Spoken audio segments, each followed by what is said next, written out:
It's on the shelf. Just under the tenderloin of the chicken. Ah, yes, the nut bag. What were you saying earlier? I said, let's get it on. Get it on. It must be quite apparent by this time to any thinking individual that the people of our country and people of other countries all over the world are coming to face a moment of grave decision. The time when we will choose the course of our future. Oklahoma, Texas, New York, Philadelphia, around the world, it's gonna be a big nut bust. The Millennial Media Offensive podcast is now live. That's right. It's May 26, 2026, and you're listening to MMO number 220. And from the great city and state of St. Louis, Missouri, where I remain, I'm Dan Gehring. And from America's South Coast, where they're talking about the Pope saying something, I'm John G. Dew. Yeah, I keep seeing the Pope in headlines, you know. This Pope, I had hope for this Pope. Now I'm at the end of my rope with this Pope. And I don't even know what he said. I just don't even listen to the Pope anymore. Oh, some Catholic. Well, you know, that's a misconception. Like the Pope rules our lives. We pretty much are in and out. We didn't. Is it? Go ahead. Is it? A misconception? Yes. Yeah, I think it is. Absolutely. Once Francis got in, everyone was like, oh, the Pope. Great. Well, if the Pope doesn't rule your life, you're just a Protestant. That's not true. No, we're still Catholic. But, you know, the Pope says things. You know, official doctrine is what the Pope says is infallible. But he's just a guy at the end of the day. So, you know, he's just as much of a Catholic as I am. We say he's the vicar of Christ, the representation of how Jesus is supposed to live on earth. But they say a lot of things, you know. A lot of things have been said. Okay. Well, in the past, we had talked about the significance of his name, Pope Leo. Right. And we had brought up that Leo, you may have to help me on the numbers, the 13th maybe? Yeah, I think was he's the 14th. Pope during the Industrial Revolution. Yes. And had written an encyclical about the Industrial Revolution. Your Pope now, well, no matter what religion you're in, it's your Pope. I mean, we're all on the earth together. So our Pope has written an encyclical. I do know and I'm sure, about what yes. the premise of it is, at least. Okay. Well, very good. Well, for those who don't know, I do have some clips. Perfect. Let's get into it. I have, well, of course, why would we call the first clip anything but Pope-splaining? Very well. And we're now joined also from Rome by Reverend Father Patrick Mary Briscoe. He's a Dominican friar and author and also the Promoter General for Social Communication for the Order of Preachers. He is also the host of a podcast with a fantastic title, Godsplaining. I really love that one. Father Patrick, let's delve right into some Pope-splaining, shall we? First, tell us, what is an encyclical and what does it mean that the Pope chooses this encyclical to talk about AI? Well, thank you so much for having me on. An encyclical letter is a keystone document. It's a letter essentially addressed to the church and to all people of goodwill. Popes have written them for centuries, picking up on various issues and challenges of the day. For Pope Leo XIV, he's signaling by having signed Magnificat Humanitas on the 135th anniversary of another encyclical letter, he's picking up on the great challenge of our day, the revolution of AI. It's an amazing thing that he's chosen this topic because artificial intelligence, as we know, isn't just one technological development among many. It's a revolution. It's a total transformation of not just the tech industry, but of our whole society. I think it's not only the question to say, well, why would the Pope be talking about AI? The question really should be, why wouldn't the Pope be talking about AI? It would be criminal were he to avoid the question. Do you agree No. Resident Catholic? That it would be criminal if he avoided the question of AI? Yes. No, not really. So the premise of their argument is that AI is such an amazing, awesome tool and power that it is going to have tremendous impacts for decades and generations. It will have impact for sure, but the amount of worry behind it, and I think the general idea of how much impact it's going to have is overplayed, personally. Yes, and that's the underlying assumption that you have to buy into to really embrace this whole hype around this encyclical, is that AI is the issue of our time. I'm not there. I'm with you. I don't think it is. I think there are many other things that are the issue of our time. I think immigration is the issue of our time. If I had to pick one out of a bag, that would be. If I had to pick one, that'd be pretty close to the top of the list. I think it's having a much more profound impact on all of the people of the world than is AI. And what's interesting is Leo has had, he said we need to fix the immigration problem, with the caveat of respecting people's humanity. So he understands that it is a problem at least, but evidently AI is the new. And I guess it fits his name. If the Industrial Revolution was when the previous Leo had made his encyclical, yes, then I guess that would match the theme. But I think we called that out when we learned the new Pope's name, that he would be focusing on AI in the footsteps of the last Leo, who focused on an industrial revolution in his time. Sure. I'm pretty sure we called that out here. Well, we predicted that. Yeah, well, I guess you could say that. You might even play a clip. Like this one right here? Can you feel the energy? Come on. We predicted that. Okay. That one was easy to deserve the whole clip. But, so they're going to do a callback here to the last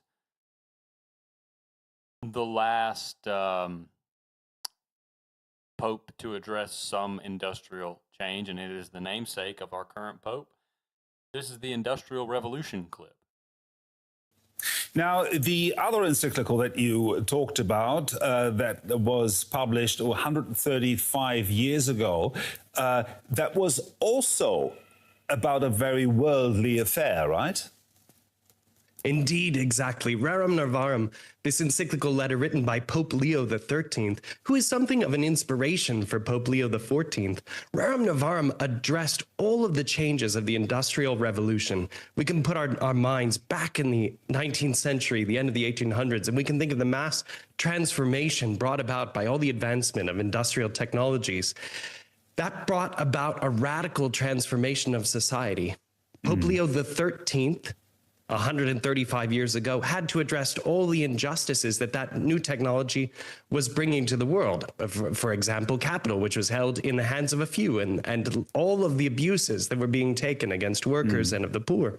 Pope Leo XIV is seeing some of those same themes at play today and is bringing them up again in this new encyclical letter, Magnificat Humanitas.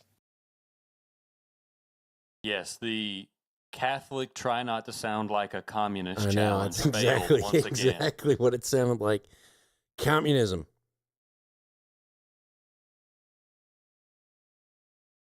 Yeah, I've been doing a little bit of reading on the scholarly definitions of the various political systems lately, and it's pretty clear to me, reading the scholarly literature, that anytime you hear progressivism or neoliberalism, and this is an aside, mind you, but anytime you hear those phrases, they're phrases to obscure communism.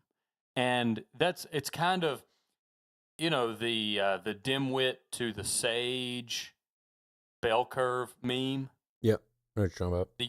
Your dimwits will say on the short end of the bell curve, the left tail, they'll say progressivism is just communism. And then you get to the other right-hand tail, and the people who've actually studied it have discovered what the dimwits say is actually true, and the people in the middle are actually the idiots.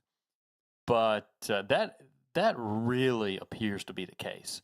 So anytime you hear progressivism, neoliberalism, it's just a scholarly attempt to cover up communism. And this isn't the first time this has happened, but it's going back to something we've discussed a little bit in the last few shows. We have these opportunities to change the way we talk about things. Don't be afraid to call something communism. It's okay. It's okay to call something communism when it reeks of communism. And almost everything that I hear being discussed about the previous pope during the Industrial Revolution, it reeks of communism. And then you can add on to that the fact that the Catholic Church is funding a lot of help that people were getting to cross the southern border of the United States in the last decade.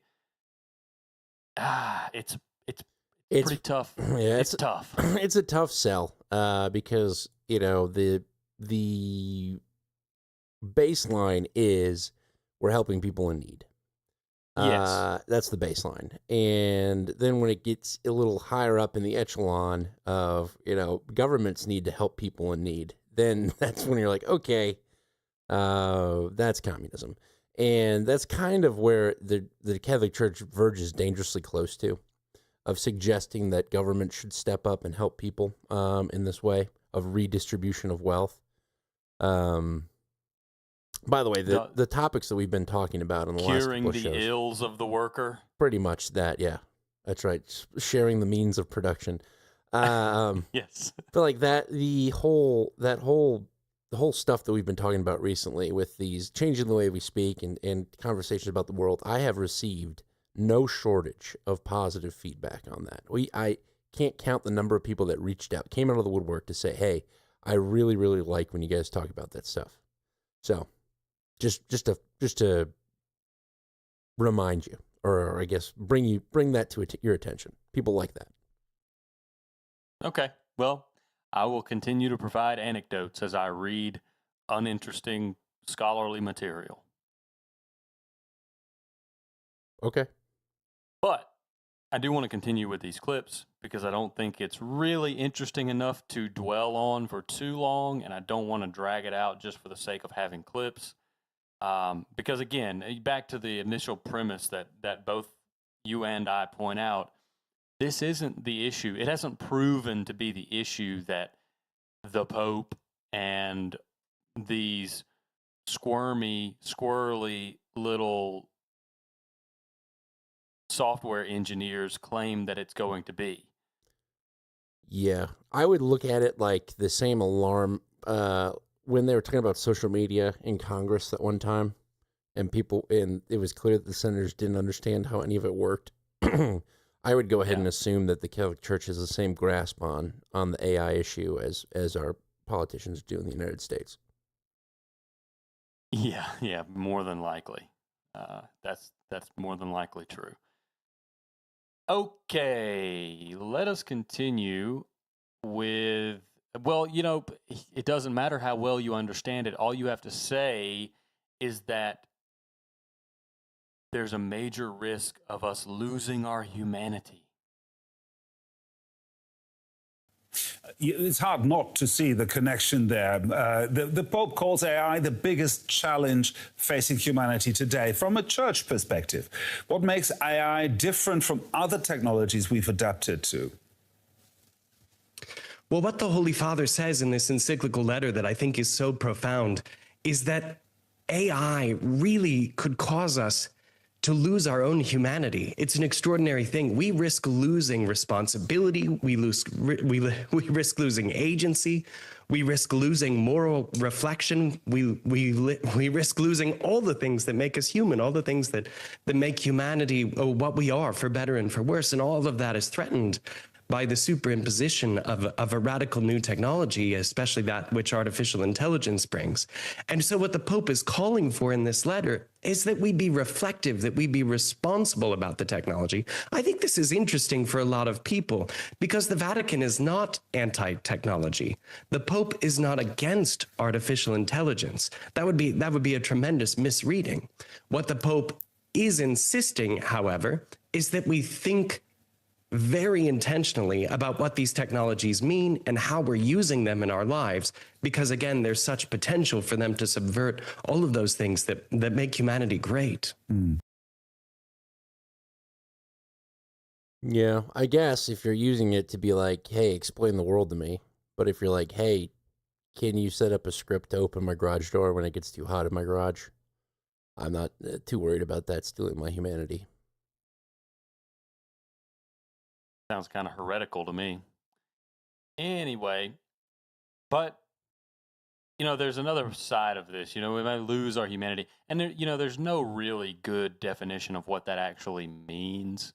Just because a computer explains the world to you doesn't inherently mean you're going to lose your humanity.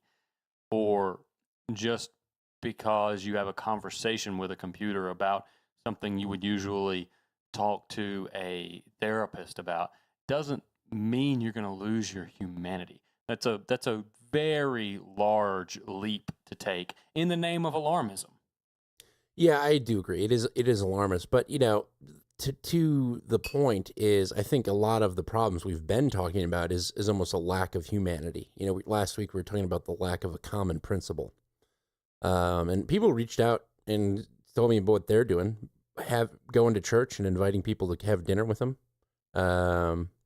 That's what Junta texted me. He's having people from his church come over. So there is that issue of losing humanity. I think we're just kind of conflating, well, it's got to be tied to this rise of AI that people are completely lost now, a little bit. And, and blaming one thing. Yes, it's almost as if the Pope is seeing the problems that have been created by existing technologies and issues and just applying them to the new hot thing. Yep.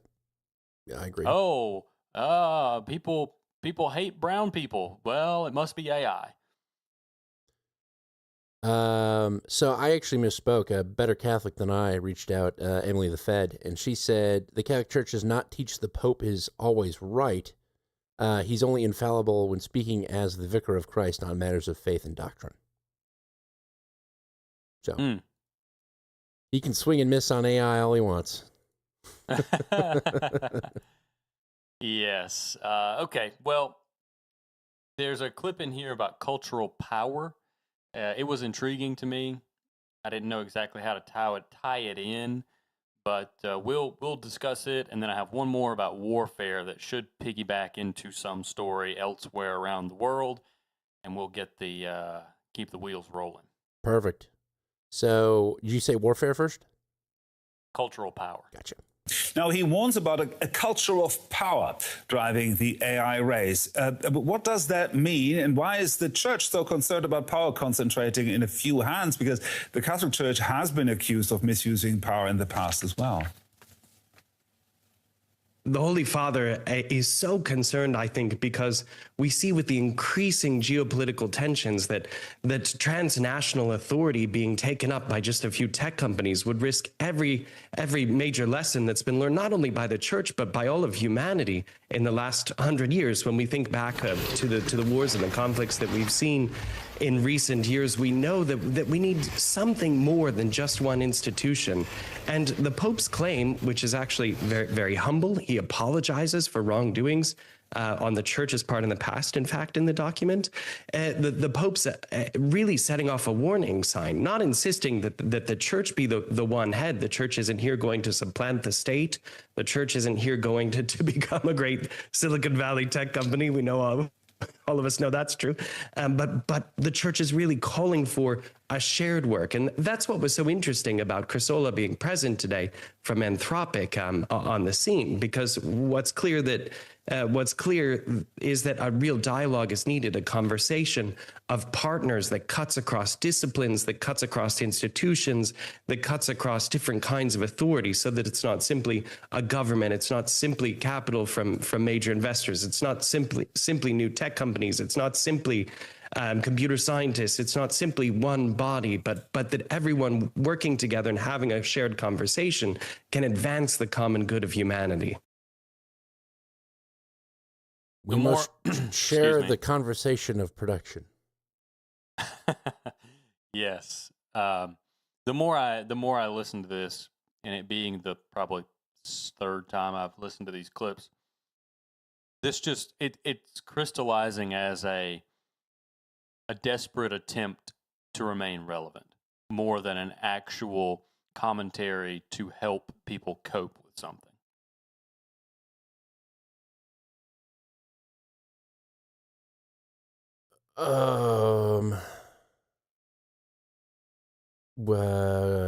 Explain. There's really no major group of people or group of Catholics worldwide who are needing assistance in coping or dealing with the problem of AI. Fair. But do you know what the Pope is getting out of all of this? Attention. Attention. Yeah. That's fair. I guess it's a fair criticism. Okay. Let's take it to warfare, and then I will let you take us to your favorite conflict of the week that you've got clips on. Okay. If you have clips on a conflict, you usually do. Yeah, usually. One or two. Let's do this one. Now, with the Anthropic co-founder there on the podium with him, he also says in the encyclica that we need accountability across the whole chain, that from designers to commanders who may use AI for warfare. Why does the church insist responsibility cannot be outsourced to a machine? What's interesting about this is that it's clear that in these dialogues there are going to be disagreements. So Mr. Ola has been clear in some of these conversations, and so has the Pope. For example, in his calls for regulation, in his calls arguing that data belongs to the common good that must be protected. All of this is a difficult message for some to take. But by calling for transparency for algorithms, in particular, the Holy Father is calling for something that can really help to build up the common good of everyone, because that kind of transparency, as the church has learned again in very painful ways in recent years, that kind of transparency lends credibility. It builds trust. I think that's one of the greatest threats that the Holy Father was arguing. He's bringing about, for example, in the encyclical, a major conversation about the nature of truth, which is being challenged today. He says very clearly that the church doesn't have a monopoly on it. We believe in certain unchanging truths revealed to us by God. That's true, but the Catholic Church is not the only one with something to say today, a very beautiful moment in the encyclical. But he calls for an open conversation about truth, because when we lose sight of reality, and this is the point about agency that you're asking, when we lose sight of reality, when we become completely detached from things as they are, we risk deeply injuring human society. I don't like the whole, common communication with other, I guess, faiths and faith leadership. I don't know. No, not a fan? No. I think if Bible priests want to, use AI to write their sermons, they should. We should have, as the Catholics, we should have, a supreme hold on the truth. Period. Yeah, this whole we have to discover truth together. And again, hard sell. Oh, I don't know. Yeah, the AI thing, it just does, it feels like the alarmism watching the mainstream. I mean, Pope Leo has blessed an iceberg or whatever. It's a block of ice.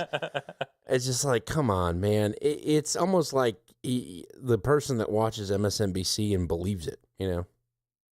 Yeah. Sometimes. And I guess if that's what people are worried about, if that's what your parishioners are coming in and saying, hey, we're worried about AI and icebergs melting, then maybe we should address the concerns around that. But yeah, I don't know. I think this could be one of the community-based, this is what we're worried about.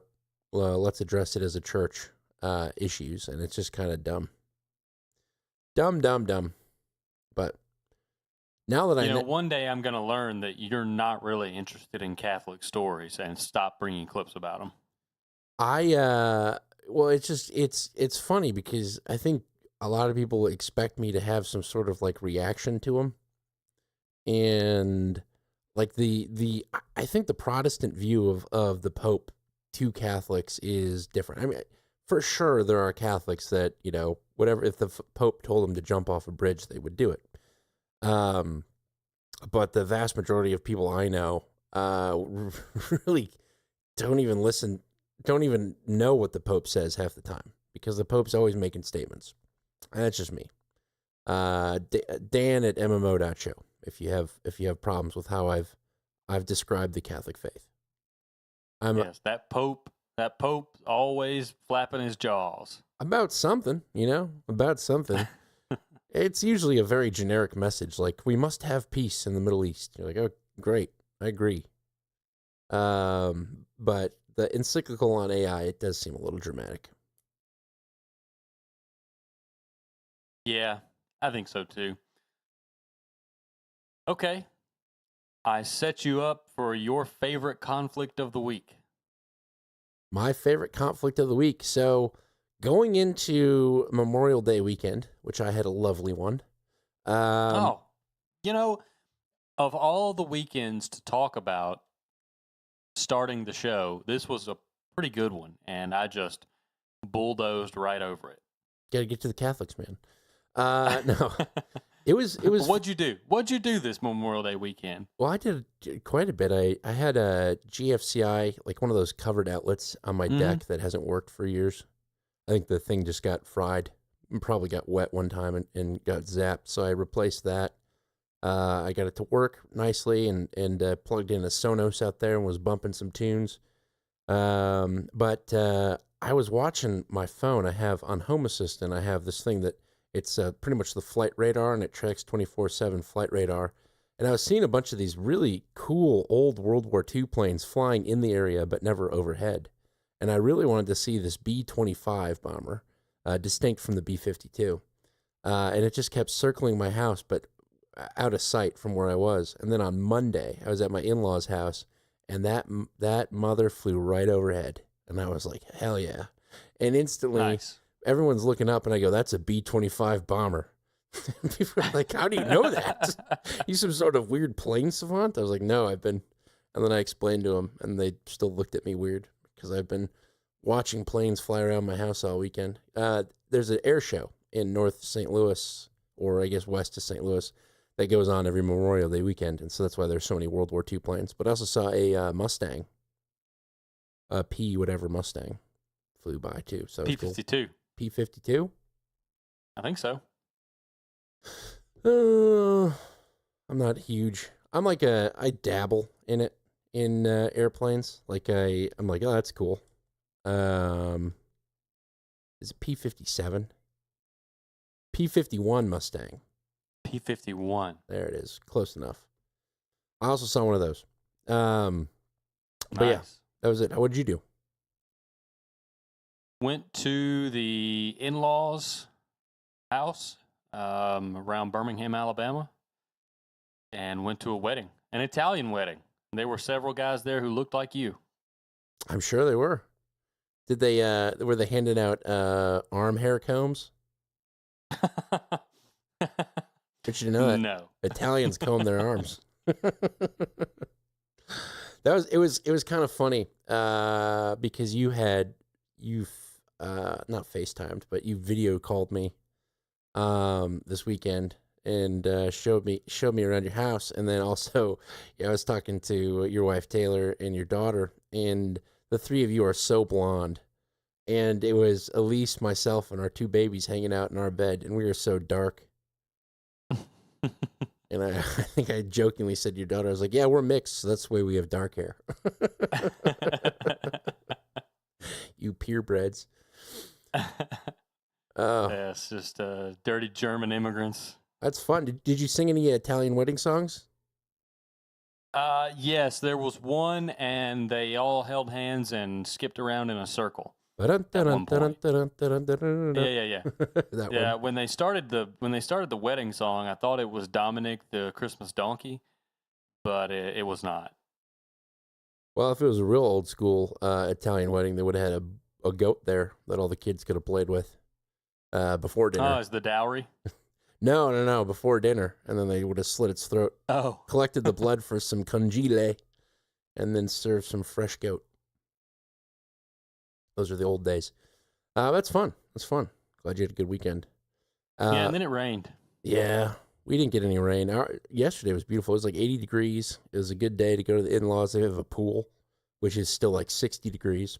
But, it doesn't stop the little niece and nephew and the fun uncle, which is me, getting in the water with them. So. Yeah, I don't know why you wouldn't get in the water. Every time there's a body of water that is designed to be swam in, or can fit my body, I want to be in it. Yes. So going into this weekend, though, we had this Trump was spouting off this new deal with Iran. We got this deal with Iran. The Abraham Accords. Imminent. And I don't know if you've heard the old nursery story of the little boy who cried wolf, but I didn't believe it at all. And turns out, probably weren't that close to a deal because we have this breaking news today coming out of Iran. Now to the new U.S. strikes on Iran, just hours after President Trump said negotiations were proceeding nicely. The Pentagon described the attacks as self-defense strikes to protect American forces, saying the scope is very small. Now, this latest military action comes as a new round of talks is expected to begin in Qatar. Lindsay Tuckman has the latest. Lindsay.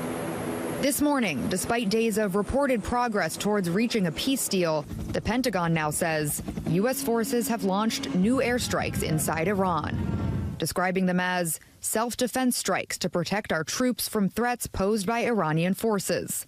The strikes carried out in the area of Bandar Abbas, home to Iran's main naval base, reportedly targeted missile launch sites and Iranian boats trying to lay mines off the coast. The attacks coming despite the ongoing ceasefire. President Trump, marking Memorial Day, honored the 13 service members killed in the war so far. These incredible men and women gave their lives to ensure that the world's #1 state sponsor of terror will never have a nuclear weapon. Oh, and they won't. They will never have a nuclear weapon. There are indications the first step of a peace deal could be getting closer. Top Iranian negotiators have arrived in Qatar for talks. And Iran has now lifted its 87-day internet blackout, which has crippled its economy. The Trump administration insists Iran's enriched uranium must be destroyed. The president had a very important, I think, historic call just a couple days ago with a number of leaders from the region. I think there's strong alignment and agreement on what a preliminary draft should look like. It's going to take a couple days to settle on even down to the disagreements over a word, a sentence. So we'll have to work through that. It's either going to be a good deal or there isn't going to be one. As for concerns that this latest action could threaten the reopening of the Strait of Hormuz, the market's clinging to optimism that a deal will be reached. Stock futures were up overnight and oil prices were down. Lindsay Tuckman, ABC News, New York. I'm going to cut off the other lady's commentary because it's always BS. But so there was that. We struck Iran today. Again. Yeah.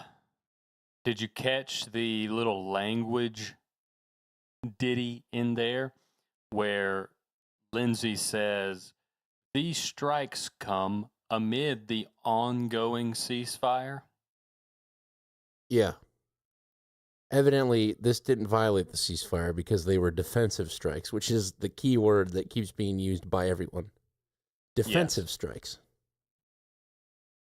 You know, the Iranians have said since this began, even in the first little tremor that we had with them before this war broke out. And by the way, there doesn't seem to be anyone claiming this isn't a war anymore, but that's another point. The Iranians have been claiming all along that every time they get close to a deal, somebody fires a missile.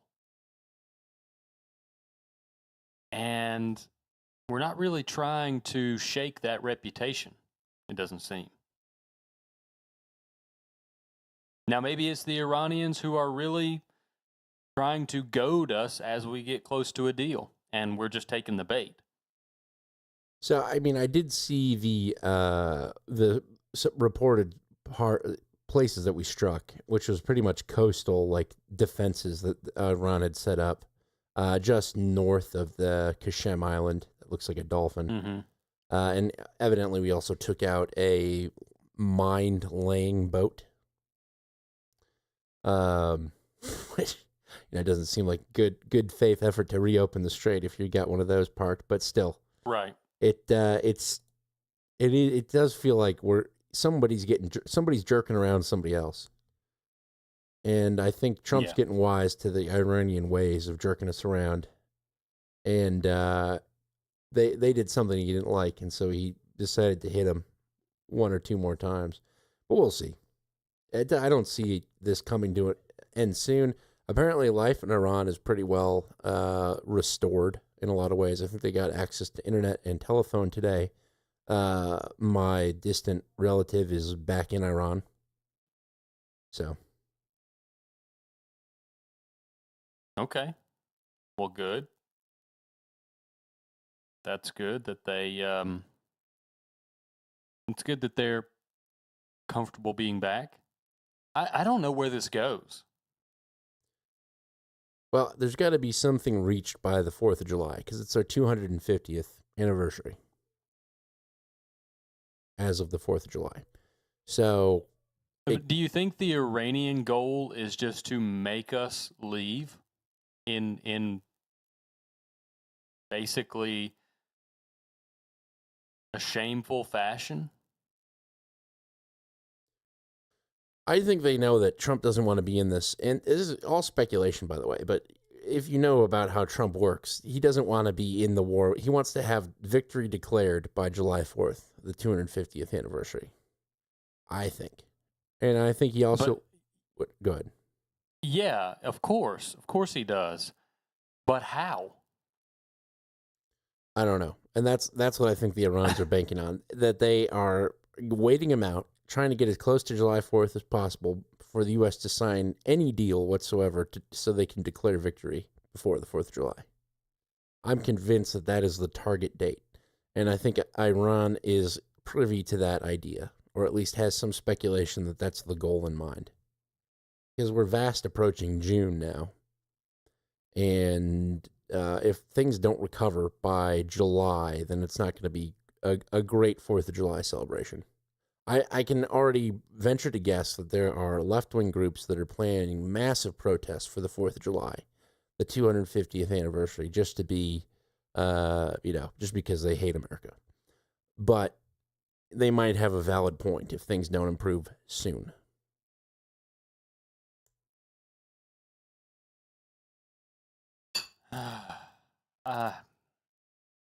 You just got crispy all of a sudden on me. Oh, really? Yeah.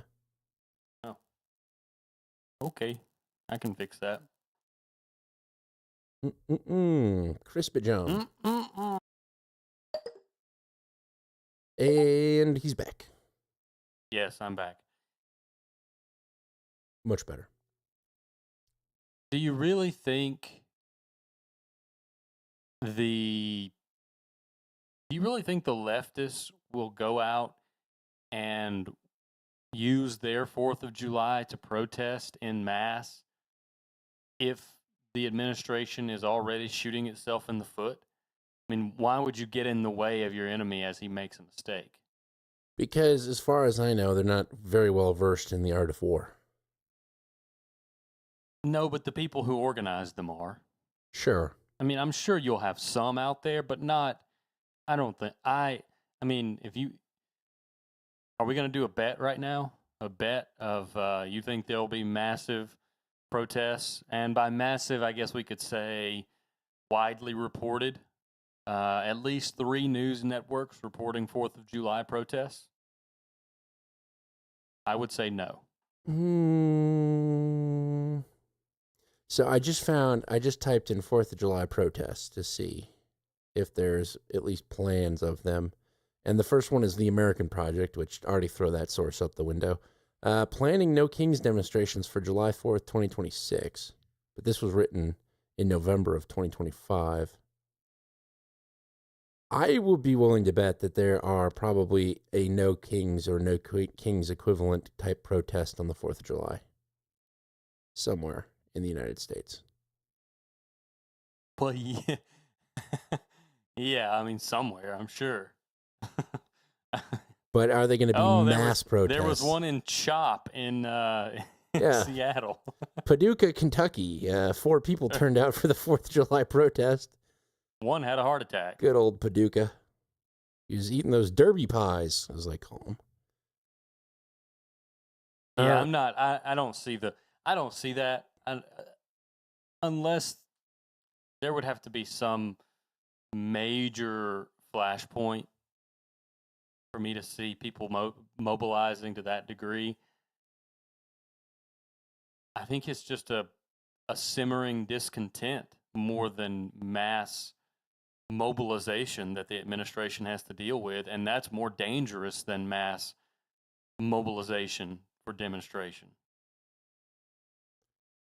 Well, I mean, there is an ICE protest that was going on today outside of a detention facility. I don't know if you heard about that. Oh, really? Yeah. They shoot somebody? No. There's evidently a hunger strike going on. I'll play the clip, but I want to get back to Iran and Rubio in a second here. So here's this clash with ICE agents outside of the New York, New Jersey detention center. New Jersey Governor Mikey Sherrill was denied access to a private immigrant detention center in Newark today. This hours after protesters there clashed with ICE agents. Demonstrators say agents used pepper spray and batons during the scuffle at Delaney Hall around 1 this morning. Well, this comes as some of the detainees are protesting inside by going on hunger strikes over what they say are poor conditions. Lauren Glassberg from our sister station WABC with the story. 4 days. Why did it take you so long? People are starving in there. They're starving. It was a contentious morning outside the gates to Delaney Hall. Relatives of detainees asking why Governor Mikey Sherrill only showed up today after detainees went on a hunger strike on Friday. The Department of Homeland Security says there is no strike. Meanwhile, protests continue outside as well. Advocates and family members calling for detainees to be released from the privately held facility. Over the weekend, there was a physical confrontation with security outside of the gate, and today protesters linked arms to prevent vehicles from leaving the facility. Women, and then they just get detained. Jennifer Farah says her husband was detained a week ago during an immigration hearing. He should be free. He's a hardworking person. Works 2 jobs, pays his taxes like everybody else, you know? So I'm hoping that this will make a great difference for us. Hoping the presence of lawmakers, Newark's mayor, and the governor will make a difference. But today, access was denied to Representative Rob Menendez and the governor. We've been working with ICE to get into the facility. I was just denied that this morning. I was hoping well, we certainly will, and that's what I've committed to doing, is continuing to try to do that. The reason they want to make this as hard as possible, they won't let the governor in, is because they don't want us to tell the stories of what's happening inside. Because when we tell the stories, everyone in New Jersey and people across the country realize this is not who we are as a country, but a reflection of who we are in this moment under the Trump administration. In Newark, New Jersey, Lauren Glassberg, Channel 6 Action News. That's right. There's hunger strikes going on. The facility claims no, there's not, but the people that have no access claim that there is. So, Yes, they don't want us to tell the story about the hunger strikes. So they don't let us in. And you know what? I think I will take you up on that bet that there's going to be media coverage of protests happening on the 4th of July, 2026. Okay, my bet is no. Very good. Poly market odds. Wonder if there actually might be poly markets. We should see if there's the end to the Iraq War by July 4th. Surely. So everyone is saying 80% by June 30th, 65 by June 7th, 53 by June 3rd.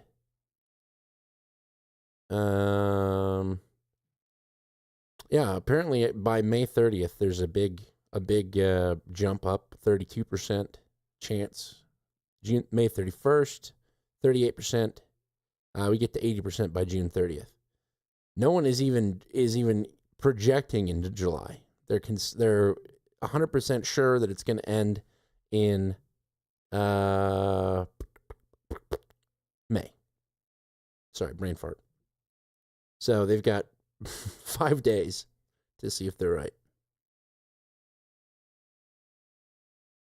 I'm not hopeful on that one. No. I think the time where you pull the rabbit out of the hat is gone. You think there's no more? It's just Vietnam declare victory and leave. It's maybe I'm lacking in imagination, but I don't think there's any other option. Yeah. Whenever I said that it was over, and I'm going to sound more pompous than it is, I'm just saying at the point in time where I said it was over, when the spread between paper oil and physical oil collapsed, because as we speculated, the Treasury was shorting oil futures. When that stopped, the whole thing should have been over. Let the floor fall out from under oil, and then let people enjoy low prices over the summer, and you're golden. You could have stopped. And this goes back to when we bombed out those mountains that supposedly had the enriched uranium in them. People were saying, Trump, war with Iran. Oh, gosh. There was no war. It was a bombing raid. That's not a war. Could you define it as a war action? You could. But was there any response? No. It takes two to tango. It takes two to war. So this is a war. And the thing that we said back when we bombed out those mountains was, as long as it's not a war, people will forget about it. Nobody cares. You go bomb something, okay, that's what we do. We're Americans. We bomb things. But if you actually impact the Americans back home with some stupid military action, as you want to call it, Project Freedom, Project Sand in My Boots, you're going to lose. You're going to lose. And I don't see how this ends. 2, I don't see how it ends and Republicans do anything worth mentioning in the midterms. Yeah, it'll be interesting. Apparently, Iran is now accusing the U.S. of grave violation of ceasefire, as Trump seeks good deal or no deal. Oh, we're going to sign a bad deal, I have a feeling, just to say we're done. I don't think Trump's ego will let him sign a bad deal. I think he's being truthful when he says, I care about this country, I'm doing what I think's best for the country. But when it comes down to the nitty-gritty of a deal and the framework of a deal, because he's not looking at the nitty-gritty, he's just giving people instructions on the framework. When it comes to the framework, he's not going to sign a bad deal. He would rather gas go to $8 a gallon than sign a bad deal and have his name on it. And that's all people are talking about around here, is how expensive it is to get to work. Yeah. They're not talking about the Pope. I said that as an intro because I didn't have anything. But everybody's talking about gas price. It's the economy, stupid. You know? Yeah. We said it. That's why Biden lost. That's why I was certain he was going to lose. I also listened to a compelling argument, by the way, as to why Orban lost in Hungary, and it was the exact same thing. He had promised all of these things. He had delivered on some of them, but then it stagnated. And young people were leaving Hungary in search of a better economic path forward, and he had not delivered economically. It had stagnated. So he had gotten by on promising things and saying really nice, big, grand things. But when it came down to it, it had stagnated, and he got shellacked in the election in Hungary. Well, everyone was against him, so now it's just that pesky Slovakia and Robert Fico. It's the only one left. Yeah. But yeah, I mean, it's a sad thing because we didn't have to do this. Right. Well, and to a point you've made before, things were looking so good geopolitically. I mean, there's still a possibility that it works out, but like the UAE, that was big news. That seemed awesome. I don't know what's become of that. It would really take the Middle East to go in and say, all right, we're going to take over Iran now. Saudi Arabia, UAE, all these countries working together to overthrow Iran. But you got Turkey there, and what's his name in Turkey? Erdogan, real good at relations. He's managing Iran and says, we want you to hang on and be our friend and ally. So always between the ferns. So there, I don't think there's a huge appetite for these other Middle Eastern countries to get involved in nation building as much as the U.S. would like that to be the case. Or nation destroying. No, because there was nothing wrong with the existing framework in their minds. No. And that's why I think the Israel has nothing to do with it. Don't blame Israel people are inevitably wrong. Because the only one that had an interest or has a continued interest is the overthrowing of Iran. Now, this is why I want to get back to Rubio, because Rubio talks through some good sales point. I think he's probably a better communicator than Donald Trump is, specifically on the nitty-gritty of issues. And he was talking about NATO. Somebody asked him a question about NATO, and he turned it into Iran, of course.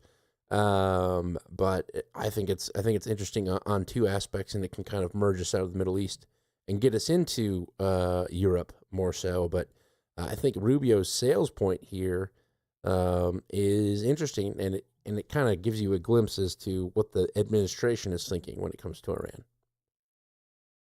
Mr. Secretary. On what? On NATO. There are some reports that the US is going to say this week that it will reduce its contribution to the NATO force model to shrink the number of forces available in the crisis. Well, that wouldn't, first of all, any changes to our posture in NATO would not for me to announce. That's something that the President and the Department of War would do. This is a foreign ministers meeting. We'll talk about some of those issues. I don't think anyone is shocked to know that the United States and the President in particular is very disappointed at NATO right now and what it has meant. Understand that I've been a strong supporter of NATO my entire career. I've defended it. I believe it's important. I believed it's important. But the number one thing I used to tell people was the reason why NATO is good for America, because that's the question. Anytime you join anything, you have number one answer has to be, why is this good for America? The reason why NATO is good for America, I know why NATO is good for Europe, but why is NATO good for America? Because it gives us bases in the region that allow us to project power during a contingency in the Middle East or somewhere else. So when that is the key rationale for why you're in NATO, and then you have countries like Spain denying us the use of these bases, Well, then why are you in NATO? That's a very fair question. Now, in fairness, other countries in NATO have been very helpful. But we need to discuss that. That needs to be addressed, and that's what I hope to address and to set the table for the leaders' meeting, which will be happening in Turkey, I think next month, if I'm not mistaken, in July. Does the administration still believe that your NATO allies are cowards? That what? Does the administration still believe that your NATO allies are cowards? Well, the president's been very disappointed. Understand that there are many countries in NATO that agree with us that Iran can't have a nuclear weapon, that Iran is a threat to the world. So the president said, fine, I'm going to do something about it. He's not asking them to commit troops. He's not asking them to send their fighter jets in, but they refuse to do anything. So I think the president looks at that and says, hold on a second. If all these countries around the world agree with us that Iran can't have a nuclear weapon, that this regime is a threat to world peace and security, that already have missiles that can reach Europe. They don't have missiles that can reach America yet, but they have missiles that can reach Europe. We're actually step forward and do something about it, and everyone goes into hiding. Yeah, I think we're very upset about that. The president has made that very clear. What can the U.S. do for India? So I thought that was kind of interesting. How he ties the dissatisfaction with NATO into Iran and effectively says, well, no one's helping us with Iran, despite Iran only posing a threat to Europe and not the United States, which is a double on your point as to why would we attack Iran if they pose no immediate threat to us, period. You know, there's the official narrative from the White House of we can't let them attain a nuclear weapon. They have been 2 weeks to a nuclear weapon for years, you know. For 10 years. For 10 years. And then all of a sudden now we attack, and it was like, well, you know, some information came out about their nuclear weapon. Nothing changed there in that doctrine. But I think it is a good selling point, at least from the administration's perspective, of why would we be in NATO if they're not even going to help us with somebody that's a threat more to them than it is to the United States. And the second largest member of NATO, Turkey, is actually quite friendly with Iran. So, you know, what are we doing? And I think that's the Marco Rubio is a part that Trump lacks. Trump just goes on and laments about stuff when Marco kind of actually explains stuff a lot. And I think that is something that, you know, even if it is just your standard administration sales pitch, at least it's communicated to the American people. And I think that's why he kind of, at least in my mind, edges out J.D. Vance when we're talking about 2028 presidential elections or nominations. There was a rumor going around today that Vance was going to drop out, go ahead and bow out. He should. I don't believe that. He should. Why? So Democrats can just focus on Rubio? Yeah. I think so. Republicans can rally around Rubio. Right now, Republican presidential nominee 2028 on Polymarket, J.D. Vance 34, Marco Rubio 24. And so far, and I don't understand how this is possible, but J.D. Vance is the highest rated on Polymarkets of 18.4% to Gavin Newsom 16%. Kamala Harris is in there at 6%. Well, I don't know who's buying that. People aren't paying attention to the geopolitical stuff. They hear Iran, they hear gas price go up, and they don't think about Marco Rubio. Marco Rubio is largely operating in the domestic political shadows at the moment. Right. Yeah. And I think that the works. You think that people are tying the current domestic issues with Marco Rubio? I don't think even most people understand what Marco Rubio is doing. That's what I'm saying. He's operating in the shadows. People aren't aware of him. Which is why J.D. Vance ranks highest on Polymarket. I got you. That makes sense because people know J.D. Vance's name. So, right. An interesting statistic to point out is the volume behind the trades too. So, while J.D. Vance is a higher projected winner of the presidential election, Gavin Newsom actually has more volume by way of amount of money behind him. So J.D. Vance is sitting at 13 million, and Gavin Newsom is sitting at 6.5 million, while Marco is at 10 million. So it's impressive that just random people that are predicting events are betting, something like $50 million behind the 2028 presidential election here in 2026. Yeah. But just interesting. So I guess it kind of jumping around a little bit with this whole thing. I do want to bring in the Cuba angle a little bit. Oh, yes. And this is from More Perfect Union, which is kind of this left-wing, who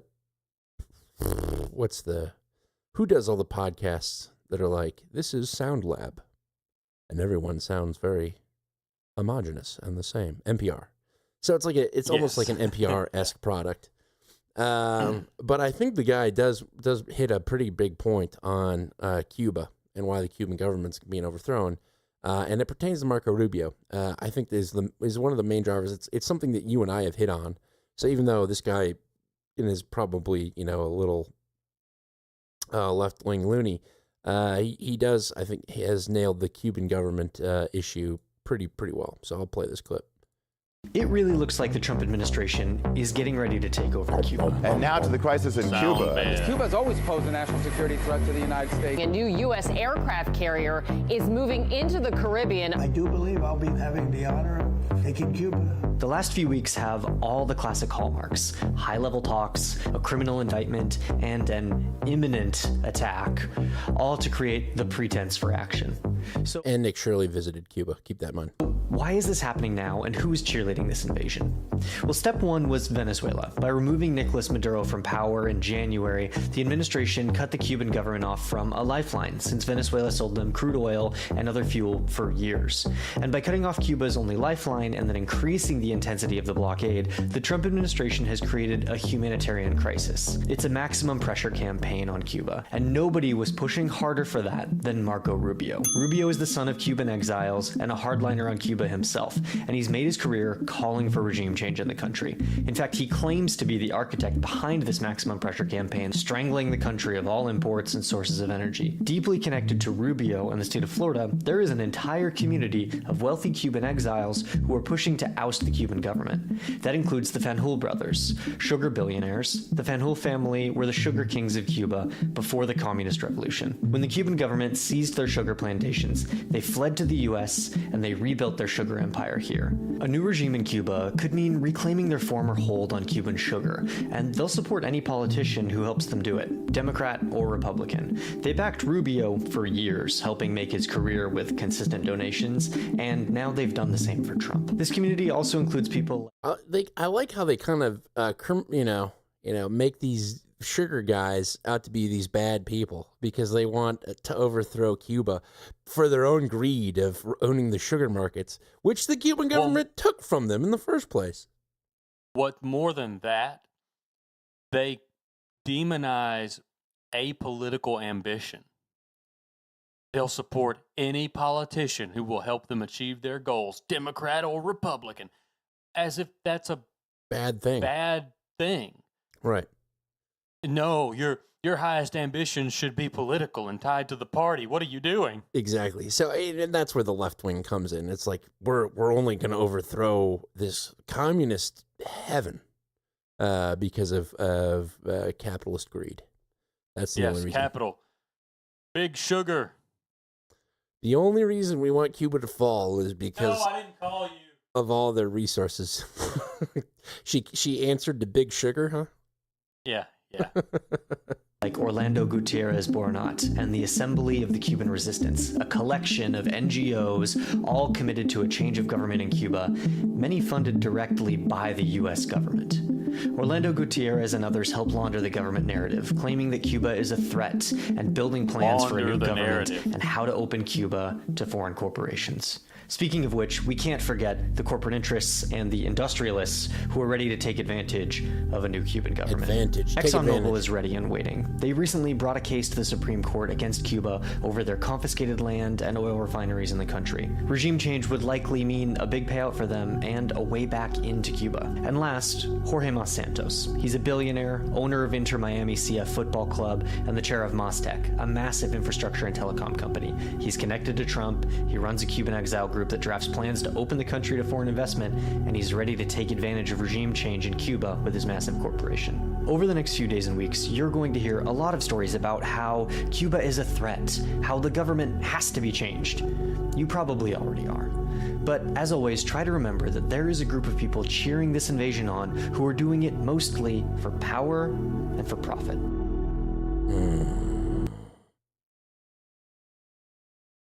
Yeah, I love all the bad guys. They nationalized their oil fields, and now they just want it. They want it back, and that's why they want to overthrow the government.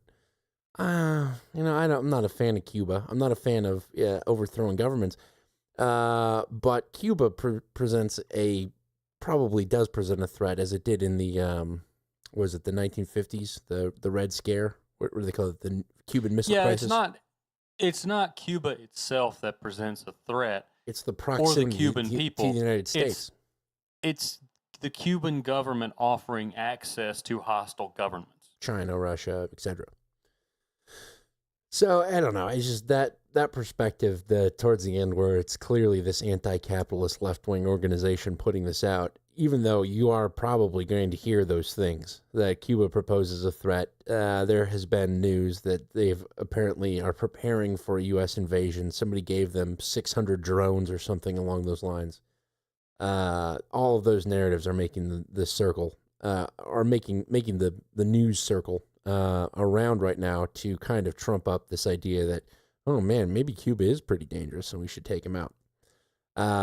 So to be fair, there's that point. But to be demonizing these people that want to invest in Cuba and the infrastructure and the telecoms guy, he's just looking for a profit. I was like, yeah, but also, houses are falling down and their internet and power grid are incredibly faulty. Don't you think that it might be a good thing if we fix those things in Cuba? Just a perspective that maybe you didn't consider.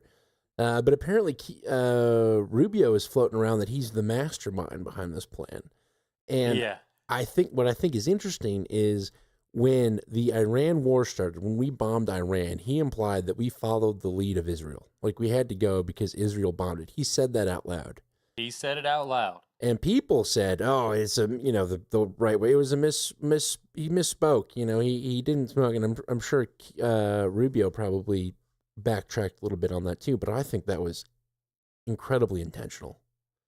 I think he wanted to distance himself from the choice to invade Iran, and he wanted to rest on his laurels of taking over Venezuela and then the overthrow of Cuba. I think he thought that Iran was a bad idea from day one.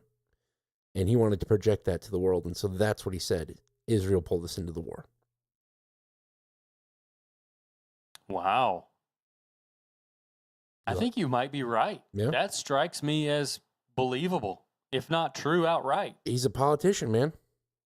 He probably said that and then, got his naughty boy points in the admin, but he knows what he's doing. He's been he got doing his it long hand enough. slapped. Yeah. And that's all it was. But he's still now got on record that Israel pulled us into it, and I was kind of against it. And so when the debate stage comes, when the Republican nominations come, and it's J.D. Vance and Marco Rubio standing on the stage. Do you think he leans into that when the debates come? I think there's a way that he can phrase it, pretty much, to get around it. Okay. Effectively saying, while I was doing my job with the office, I did vocally oppose it in cabinet meetings and also believe that we were heavily influenced by the actions of Israel, something along those lines. Meanwhile, J.D. Vance stood, shoulder to shoulder with Trump and said, let's do it. So if it does become like a black eye, kind of like Vietnam or whatnot, that would be the distancing move Rubio could do.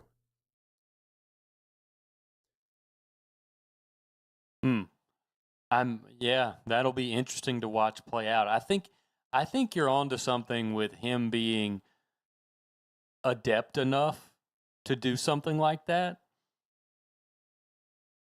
And that is fascinating. I mean, you take just a kind of throwaway comment, and it's obvious that you're going to deny it after you say it. But the effect of it is massive. Yep. Yeah. I mean, you and everyone knows that because that was a headline for a week. Yeah. Specifically in our kind of realm of Marco Rubio says, the Jews led us to war with Iran, more or less. So, yeah, I thought that was pretty interesting. I've got a bunch of other stuff, but do you have anything that kind of ties into this? Yeah, since we're over in Marco's world, which is what we now call the southern hemisphere. Marco's world. Let's talk about Bolivia. Let's do it. So about, I want to say at the end of last year, maybe November or December, Bolivia reestablished diplomatic ties with the U.S. after a long diplomatic hiatus. And I heard about this because my wife has a friend whose family's from Bolivia, and they've always kept alive the Bolivian traditions and dress and that kind of thing when they do celebrations and whatnot. And my wife has always really thought that they had some beautiful traditions.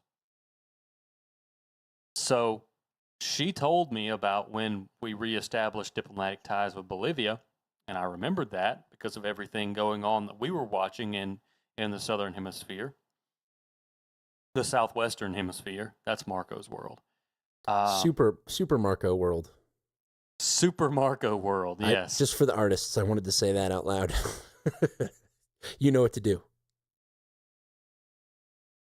So, I was looking around yesterday, and I saw this DW piece about Bolivia. I said, okay. We've got some movement in Bolivia after they've reestablished ties with the U.S. And it's pretty interesting. This is the Bolivia setup from the DW to get us going. I will look to Bolivia now, where President Rodrigo Paz is facing a deepening crisis as anti-government protests and blockades worsen less than 6 months after he took office. In La Paz, weeks of road closures spearheaded by workers' unions have emptied markets and depleted medical reserves. The government says at least 3 people have died after ambulances were blocked from reaching hospitals. Protests in La Paz again turned violent on Monday as riot police prevented crowds from demonstrating in front of government buildings located in the city's main square. For hours, the streets of downtown La Paz were the scene of a pitched battle, with police shooting tear gas and protesters hurling explosives and rocks. The protesters are demanding wage increases, economic stability, and an end to the privatization of state-owned companies. Bolivia is going through a critical moment with this traitorous government that is selling off our natural resources to... I can't. They used an Indian guy to translate it to English. Yes, this is, for some reason, it's almost as funny as the Taliban. Do you remember the Taliban translator who was like, "We will never open our schools for the women." The dark AI voice. We will never open the schools for the women. Yeah. This is almost as funny because you just picture this Silicon Valley dweebish Indian on the streets of Bolivia just taking gas canisters on the street. Okay, let's back it up. That is selling off our natural resources to transnational corporations. And we, as the proletarian vanguard, will not allow this government to continue selling off and indebting our country.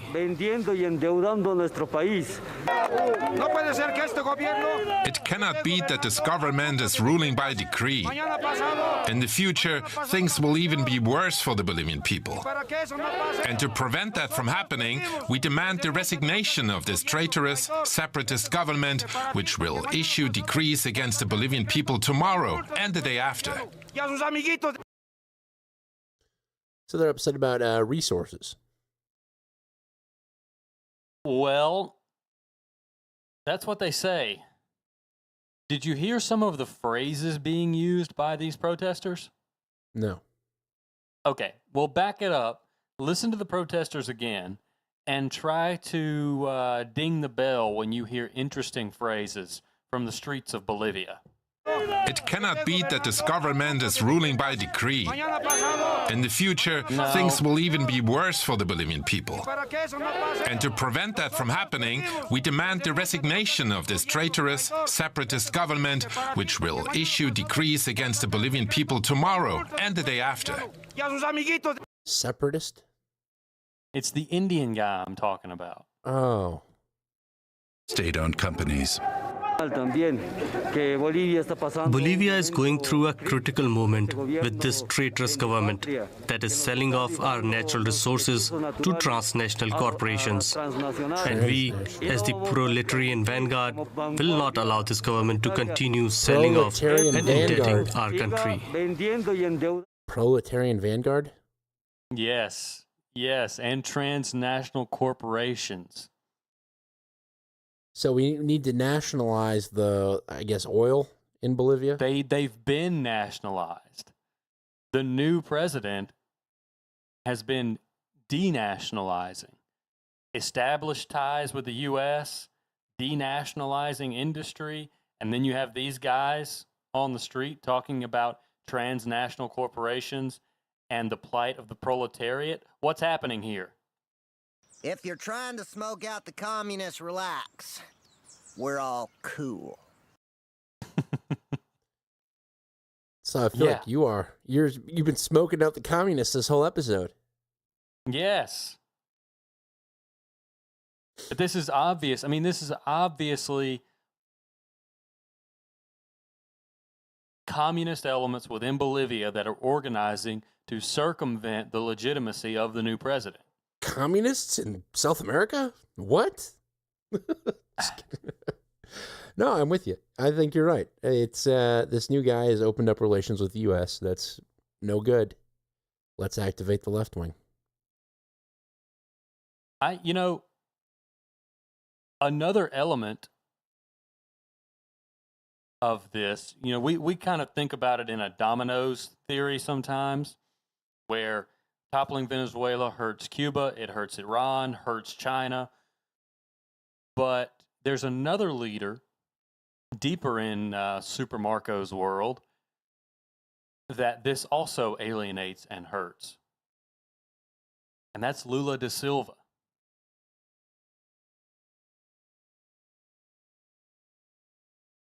Leftist president of Brazil.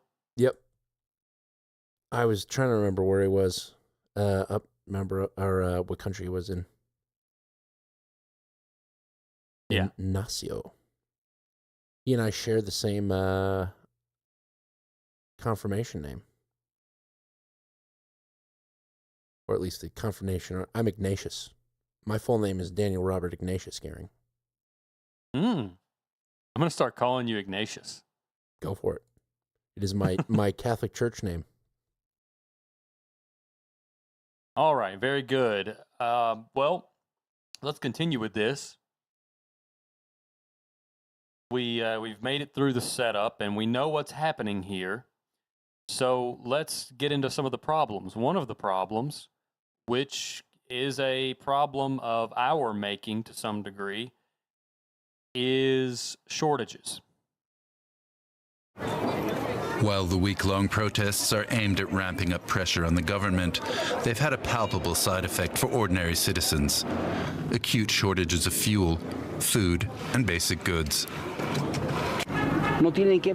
Merchants don't have anything to sell because the trucks with merchandise are stuck on the roads, unable to get through. Things are just there, prevented from passing.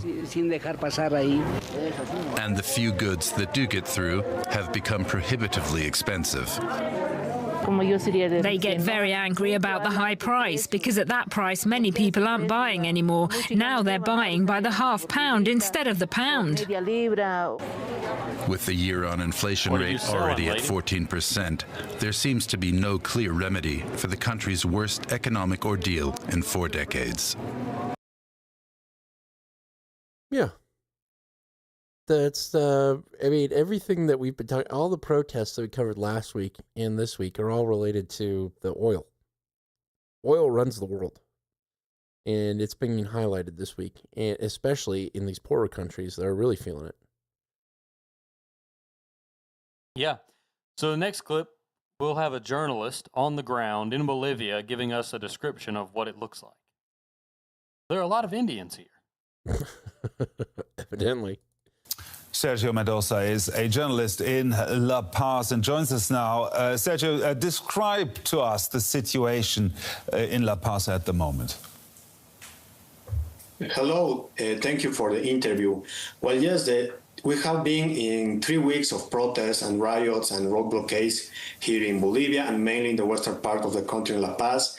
Last Monday, we have had a especially violent protest here in La Paz City, in the political capital, when thousands of protesters came into the city and attacked people, citizens, looted public infrastructure, private infrastructure. They stole desks, chairs, documents, bar documents, products of stores. And they clashed with the police and the military officers that were patrolling and controlling the situation in the city center. Now the situation is much it's more peaceful. There are still some marches coming from the south of the city, but it's much more better than we had on Monday when we had almost 11 police officers injured. Sounds like he's taking a conservative stance there against the commie protesters. Yes, and I think the people of Bolivia want to, just from a cursory investigation of this, but it's difficult to when there are shortages and price increases.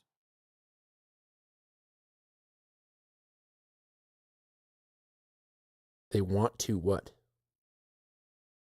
The people of Bolivia want to take a stand against the communist elements. I see. And reinstating the government that had been until this new president came in. So, speaking of these elements, let's hear a little clip about the unions and who some of these protesters are. Sergio, what are these protests about? They're led by unions, as far as I understand it. And why are they not calming down? Yeah, there are especially 3 groups that are protesting: the National Labor Union, Highland Farmers, and supporters of former President Evo Morales. They are demanding Rodrigo Paz to resign. However, the government says that's not possible. They are going to respect the democracy and the constitution. That's the only demand they had. Previously, they were demanding increasing salaries, guaranteed fuel supply, and repeal a law over land, management of land. The government has guaranteed fuel supply and repealed that law, but said increasing salaries is impossible now. So the only demand that they have now is Paz to resign. President out. Yes. Now, this president, they mentioned it earlier in the initial clip. How long has he been in power? Do you know? Can you guess? Did you say 6 months? Is that what they said? 6 months. Yep. 6 months. This is a clip about, well, can you really blame him if he's only been in power for 6 months? Now, he has only been president, he has only been in office for 6 months. I mean, how much blame does he really carry for that anger? Yeah, that's true. It's 6 months that he has been in power. He has inherited a very critical economic crisis, one of the worst in Bolivian history. Since then, the fuel supply has been guaranteed for most of the time. Inflation has cooled down from around 25% to 14%. The parallel dollar that was in 20 Bolivians per dollar now is around 10 Bolivians per dollar, so it's much better.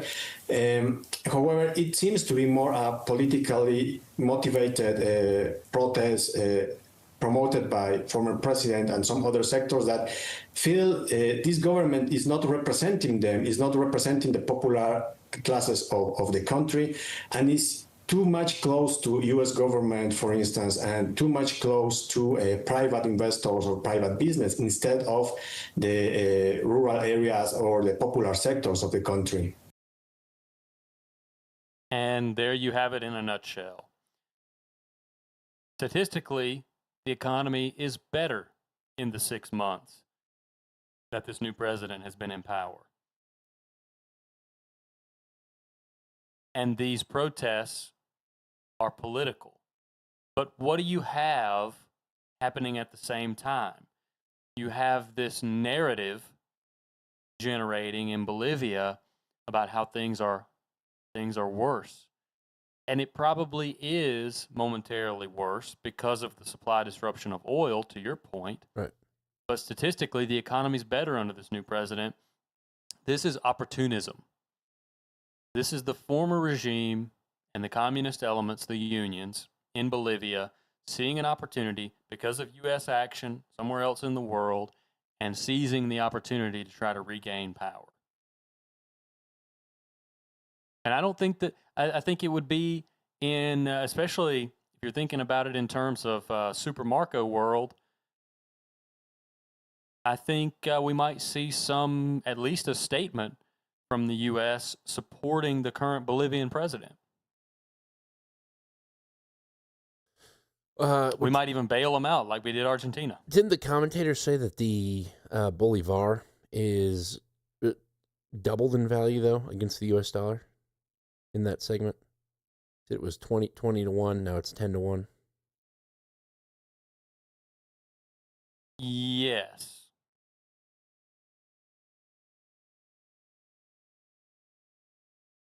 Well, no, Venezuela used the Bolivar.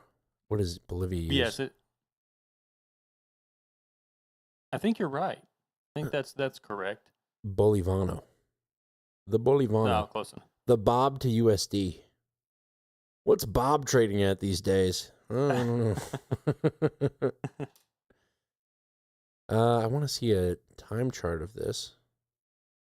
6 months ago. Yeah, looks like it has gone down quite a bit. So that's better. However, because of the disruption in oil, everything is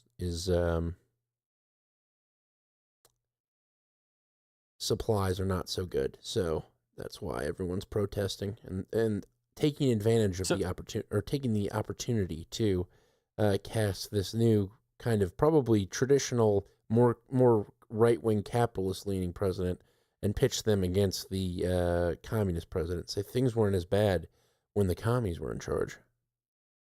Right. Man, sounds like the Democrats. Okay, now we'll wrap this up with a clip explicitly discussing the left versus right divide in Bolivia. Now, I understand that the current president is more business-friendly, and the previous president is more on the left. Is that what you're describing there? Yes, that's true. Well, and when Paz won the elections, he promised to be to be centrist and not apply these called neoliberal policies.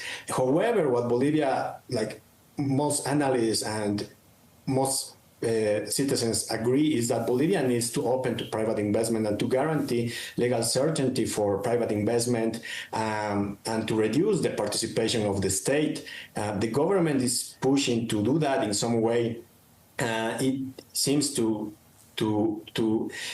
is not well received for these popular sectors. However, the government has been open to conversations and dialogue, but these particular groups, labor union, Morales supporters, and highland farmers, they say they are not going to participate in any dialogue anymore, and they just are demanding a change of government and constitutional transfer of power.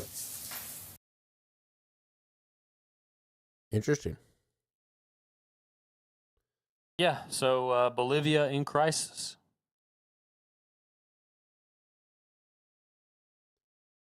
Well, so we've turned Ecuador, aren't we? Isn't the Ecuador where we're using the super prisons? Yes. Venezuela's on our payroll. Colombia plays along.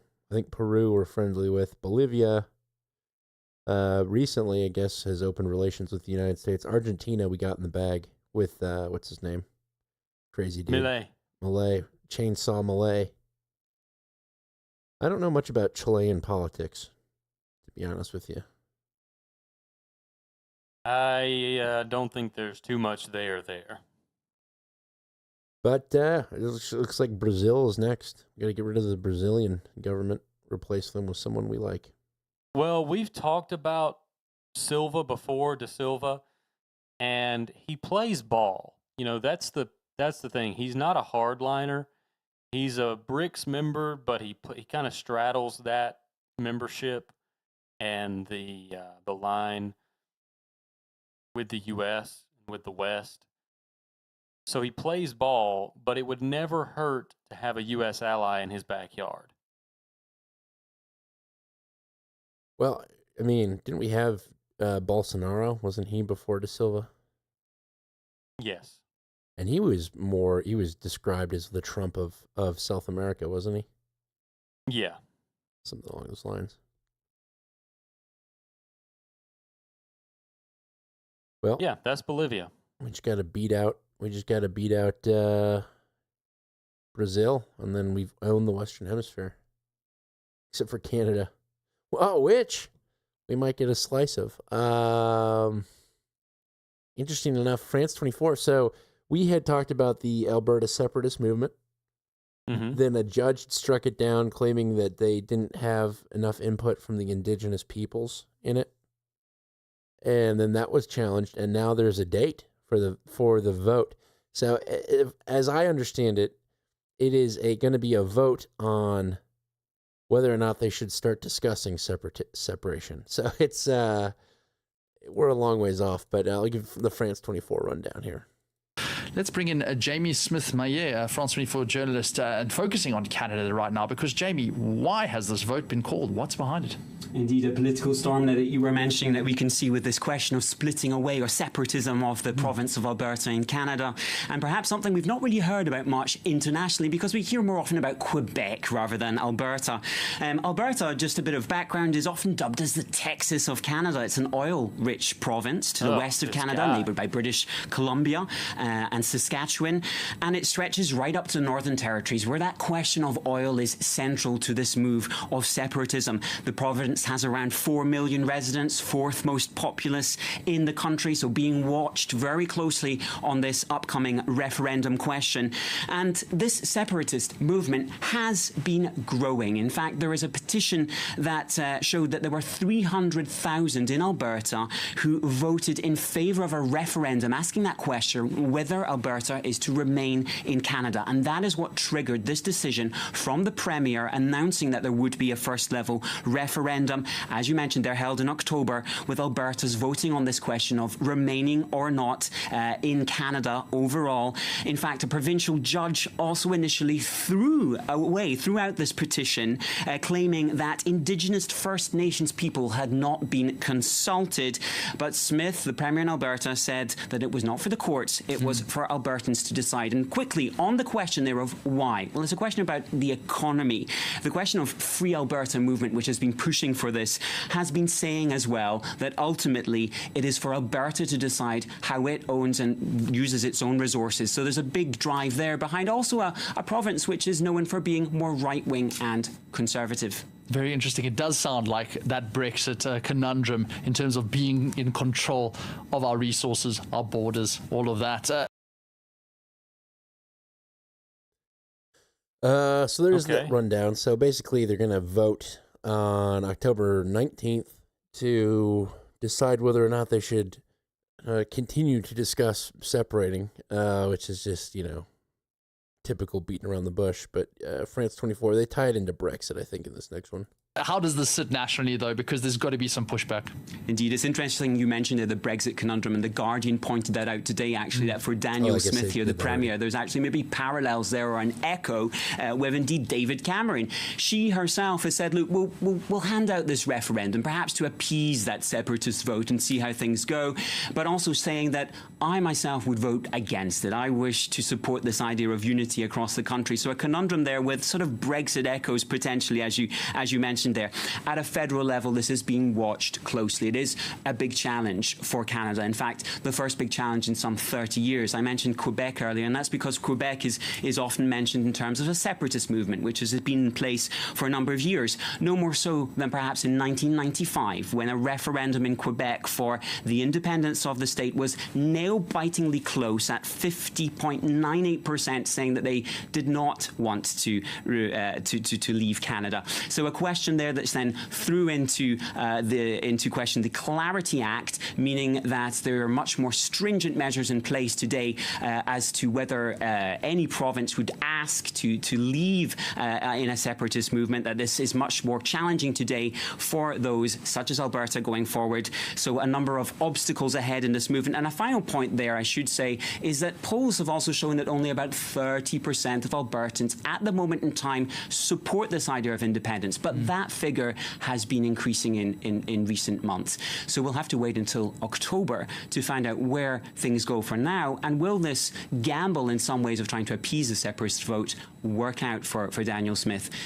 We'll soon see. Oh, we will. It feels like a referendum to hold a referendum, and that's what we are looking forward to on October 19th. Yeah. So the actual chance of Alberta leaving Canada is incredibly low. I think it's more of a bargaining play of power for Alberta. Basically getting a larger seat at the table in Toronto. But if they did leave, we wouldn't even have to add another star to the flag. We could just call it Montana and have the funkiest looking state ever. Yeah. Monberta. Monberta. I'm going to see if there is a poly markets on Alberta. There's got to be.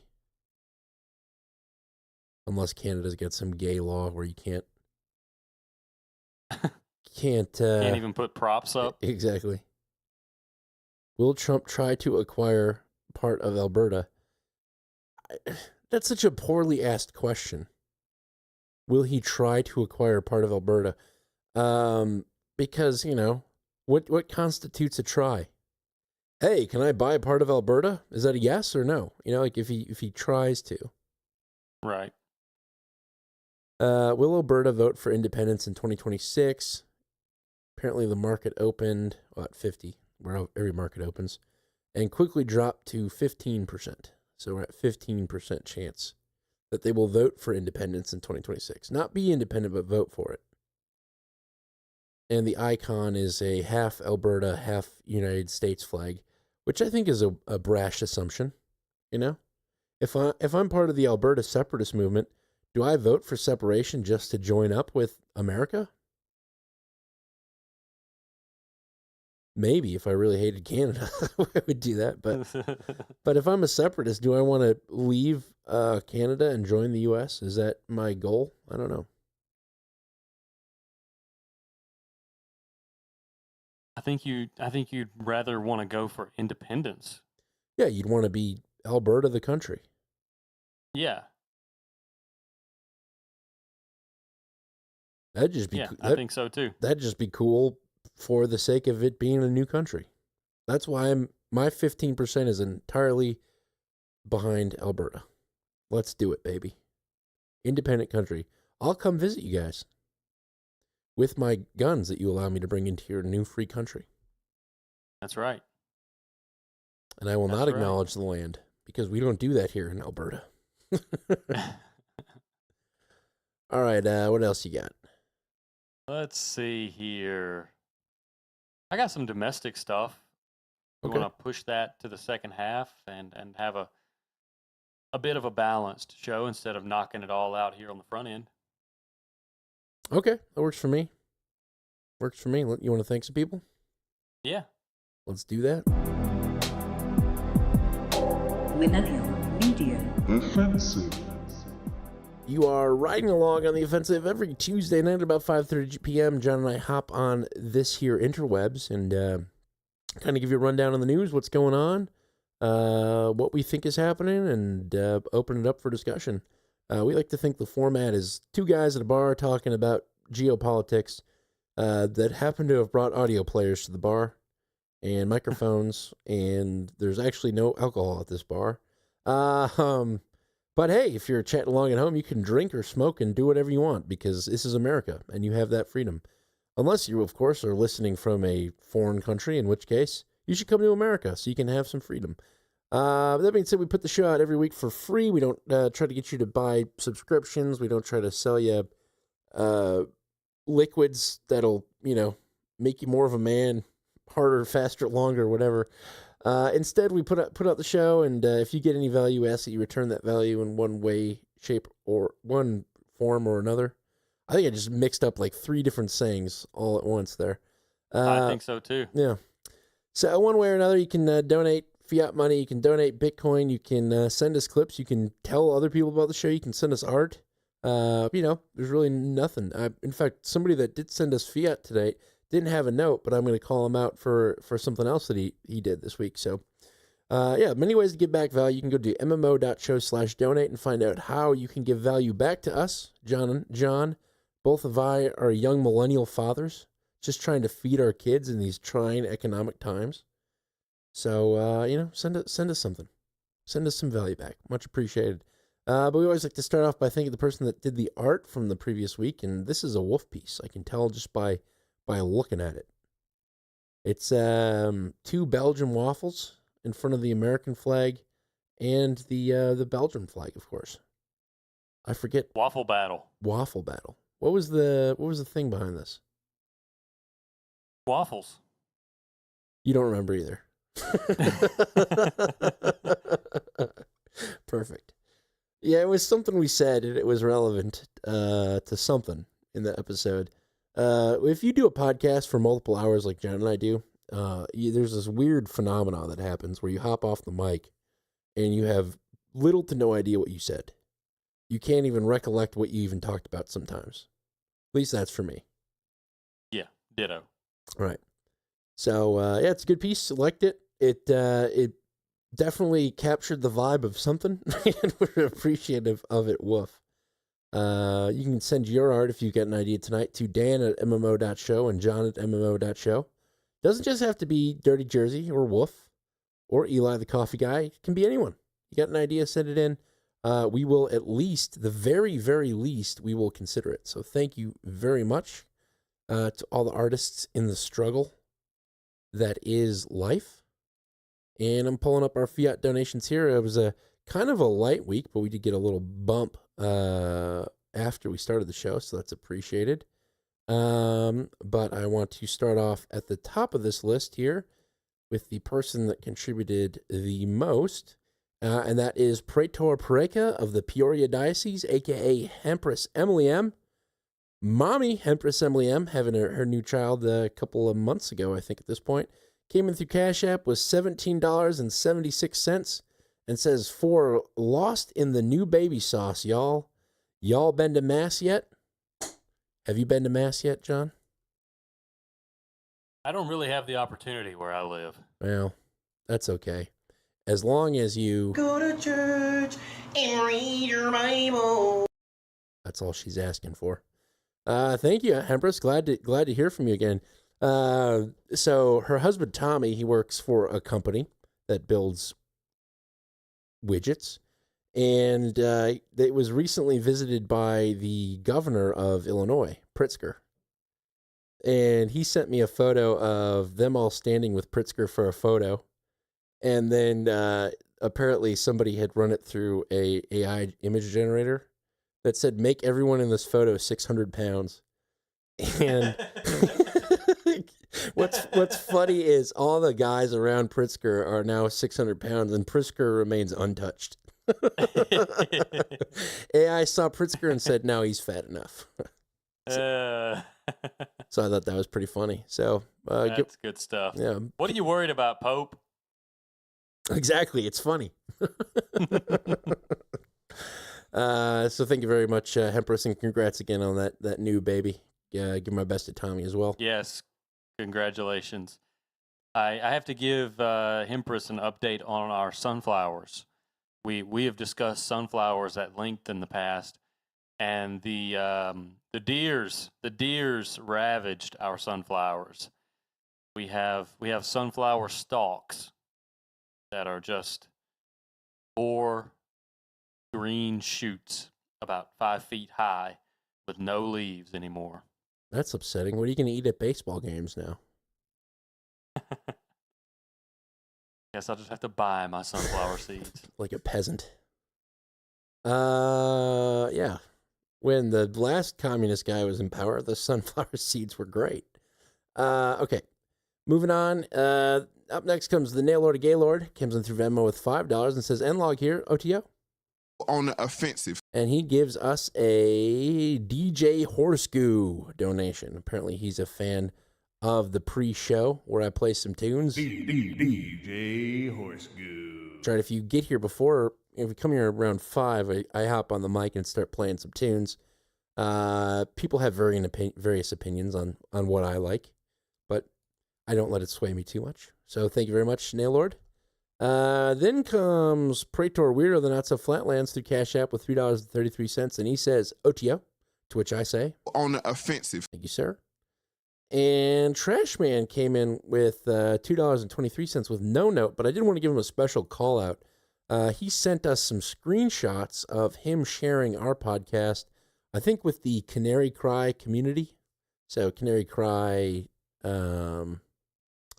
News, I forget what it is. It's a Christian-based kind of media deconstruction show similar to us, and he shared it within some community that he's a part of.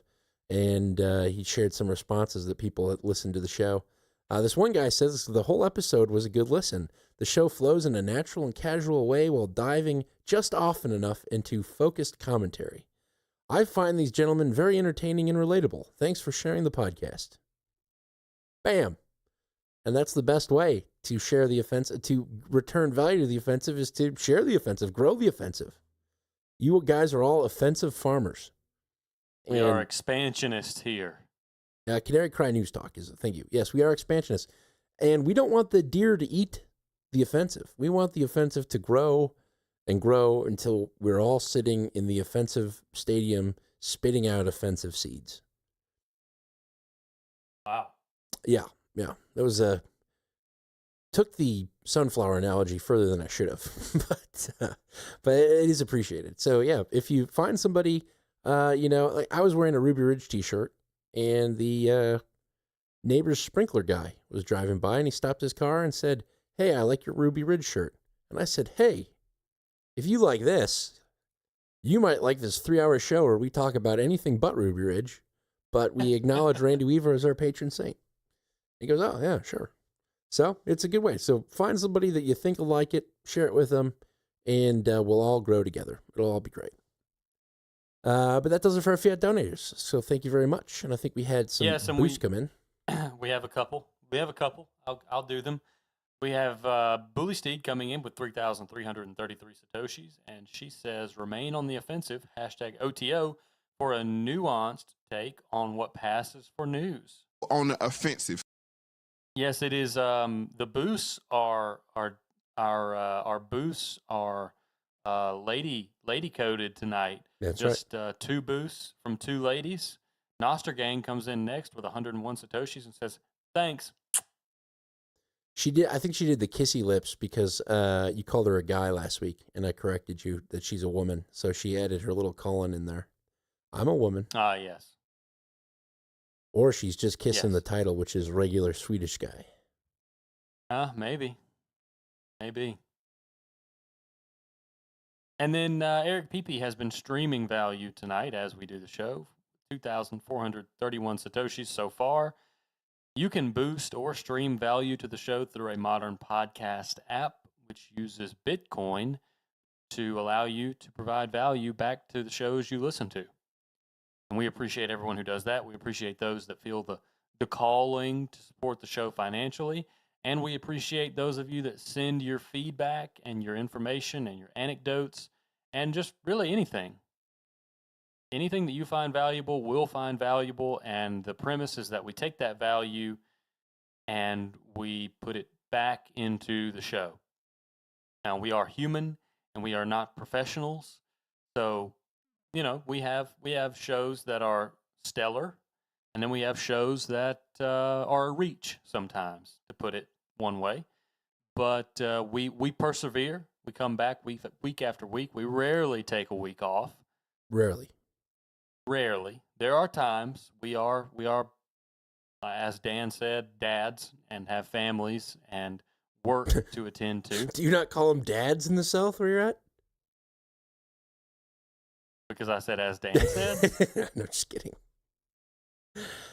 As Dan said in his northern slang, we're parlance. Dads. Northern parlance.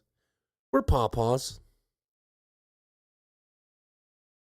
Yes. We rarely take a show off, and we appreciate all of you that feel the need to let us know that you value the show in one way or another.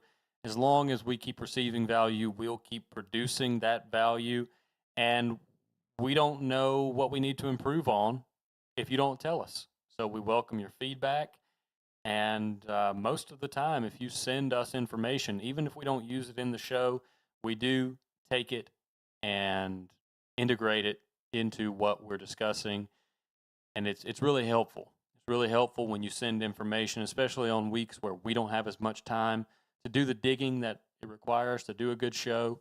It can really make or break a week if you send us that article or that YouTube video that you watched and thought of us when you saw it. That's right. We love it. Send it our way, and we'll say thank you. Get it on.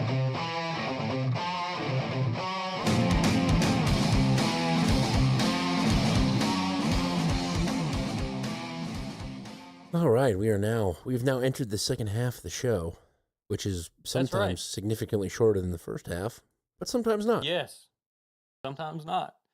We're a wild card here. That's right.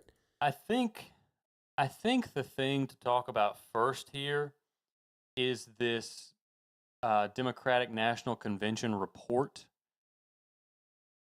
The DNC did a postmortem on the 2024 presidential election. And to say the least, there's some dissatisfaction with the report. And I have a New York Post report, and then I believe these three clips, other than the New York Post, I think they're from CNN. They might be from elsewhere, but we'll see when we get there. Let's do the New York Post report first, since it's a one-off, and then we'll get into the actual 3-clip series. Let's get it on.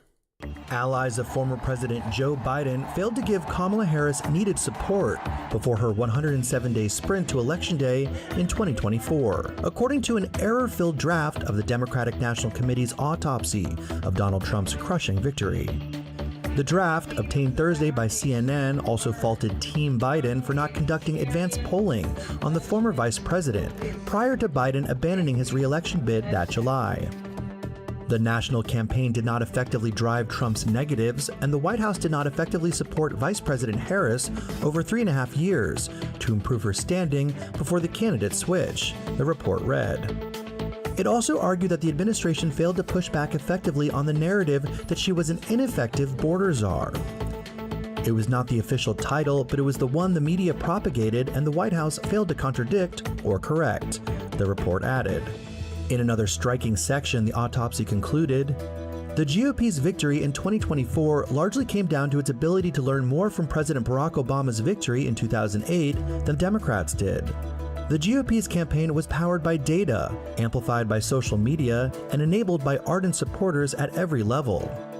The DNC and Chairman Ken Martin had come under intense pressure to publicly release the report, with even Harris urging its disclosure.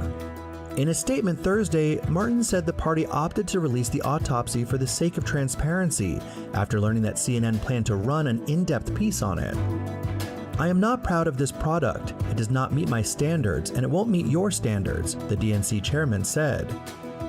I don't endorse what's in this report or what's left out of it. I could not in good faith put the DNC's stamp of approval on it, he wrote. Was he talking about the report or Kamala Harris? Both. Evidently. Yeah. So New York Post, obviously pretty biased there, but still nonetheless an interesting overview of what the report contains. Ineffective borders are, to say the least. I think more people were let in than got turned away under the Biden administration. So that's interesting. And I think the elevation, like the Joe Biden, they didn't conduct polling before nominating Kamala Harris. I think that was Joe Biden's last move was, all right, I'll step down, but Kamala Harris has got to step up. And then left the DNC to try to tell a black woman that it wasn't her turn. Good job. Good luck. I think that was the funniest thing Biden ever did.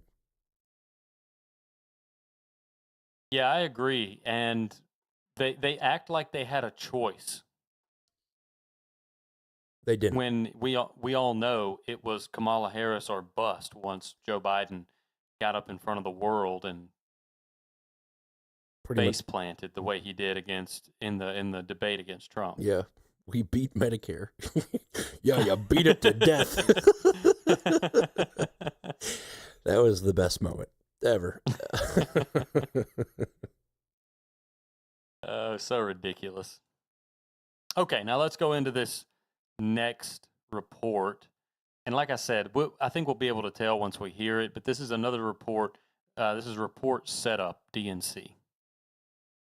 As we mentioned, the Democratic National Committee has finally released its long-awaited autopsy report of the 2024 election. It follows months of speculation about what the report would say about what went wrong for Democrats and how Vice President Harris lost the race to Donald Trump. And it comes as Democrats are trying to carve out their path for 2028, with a source telling NBC News Harris is, quote, thinking about another presidential bid. DNC Chair Ken Martin has been facing pressure for months after he first promised to release the report and then reversed course. What's in the report that you wouldn't want first off, to publicize? There's no smoking gun in the report, and I know that's what everyone's so eager to learn. The smoking gun. Guess what, John? But if there's no smoking gun, why wouldn't you just release it then? Because we want to keep the focus on the lessons. The DNC released the report today after CNN obtained a copy, with Martin saying in a statement, for full transparency, I am releasing the report as we received it. It does not meet my standards. He adds he's doing it because people need to be able to trust the Democratic Party and trust our world. NBC News has learned that Martin called DNC members today to apologize and said that the author of the report is no longer with the DNC. NBC News. Mm-hmm. That's right. DNC, NBC. The author of the report has been canned. That'll fix their problems. And, I think this really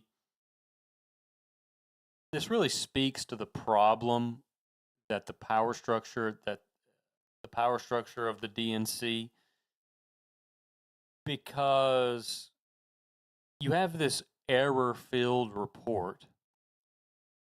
What does that mean, error-filled? I think just typos. Oh. An error-filled draft. You had aides running the White House when Biden was president. You have the whole auto pen scandal. And he was largely seen as ineffective. When he was... The guy couldn't even talk. No, but I'm not talking about his persona. I'm talking about his administration. Yeah. And this report is a great reflection of the structure of the Democrat Party. They have the people that have been in power for ages. They're the dinosaurs of the Democrat Party.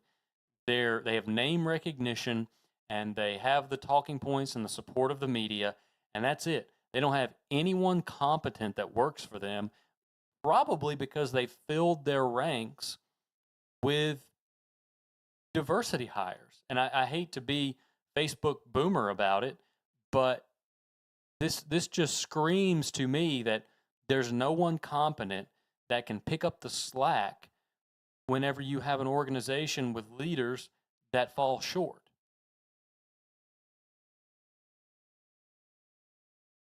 Yeah. I mean, so is the DNC in trouble? Are they still in trouble? Are we going to act like Gavin Newsom isn't going to be their golden boy for 2028?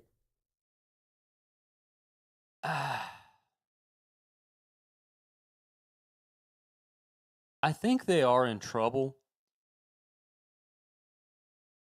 but I don't know what they do. I don't know if they just stay the course and pretend that it was just this hirelings issue who drafted this report, and it doesn't reflect anything that any of us believe. It was just this rogue hireling who's now been fired. I don't see them being the type of people that can have an honest reckoning. I don't see them being the type of people that can look in the mirror and say, this isn't working, and we've got to change something. So I think they stay the course. I think they try to paper over all of this with a new face. And I think it pretty much shoehorns them into running Newsom. Well, they have to. They have to run Newsom. They have to run a white guy, a straight white. That's actually on the MMO prediction book that we made after the 2024 election, right after, that it would be a straight white guy that runs for president. Let me verify that I'm not just speaking. Let me get the list of predictions here. Gavin Newsom will run for president in 2028. Number 13. 2028 presidential nominee will be a straight white man. I made that prediction February of last year.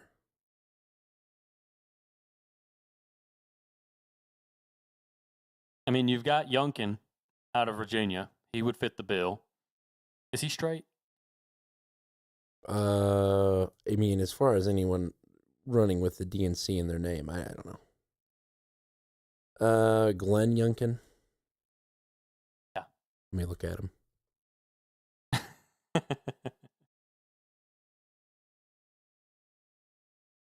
He gives off closeted homosexual, if I'm being honest with you. Well, I mean, straight in name only is all you need. A sino. A sino. Well, I mean, that plays well with the Democrats. Probably. An effeminate, yeah. Remember the wow, who was it? Who was Kamala Harris's running mate? I don't even remember, because Tim Walz. He was the masculine angle that Normal guy. When he came out and gave that, I mean, this wave.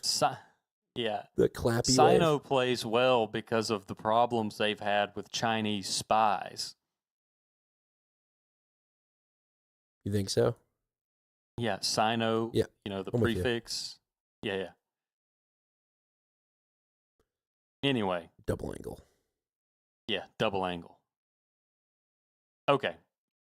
Now we're going to get into some takeaways from this NBC report, some takeaways from the DNC report.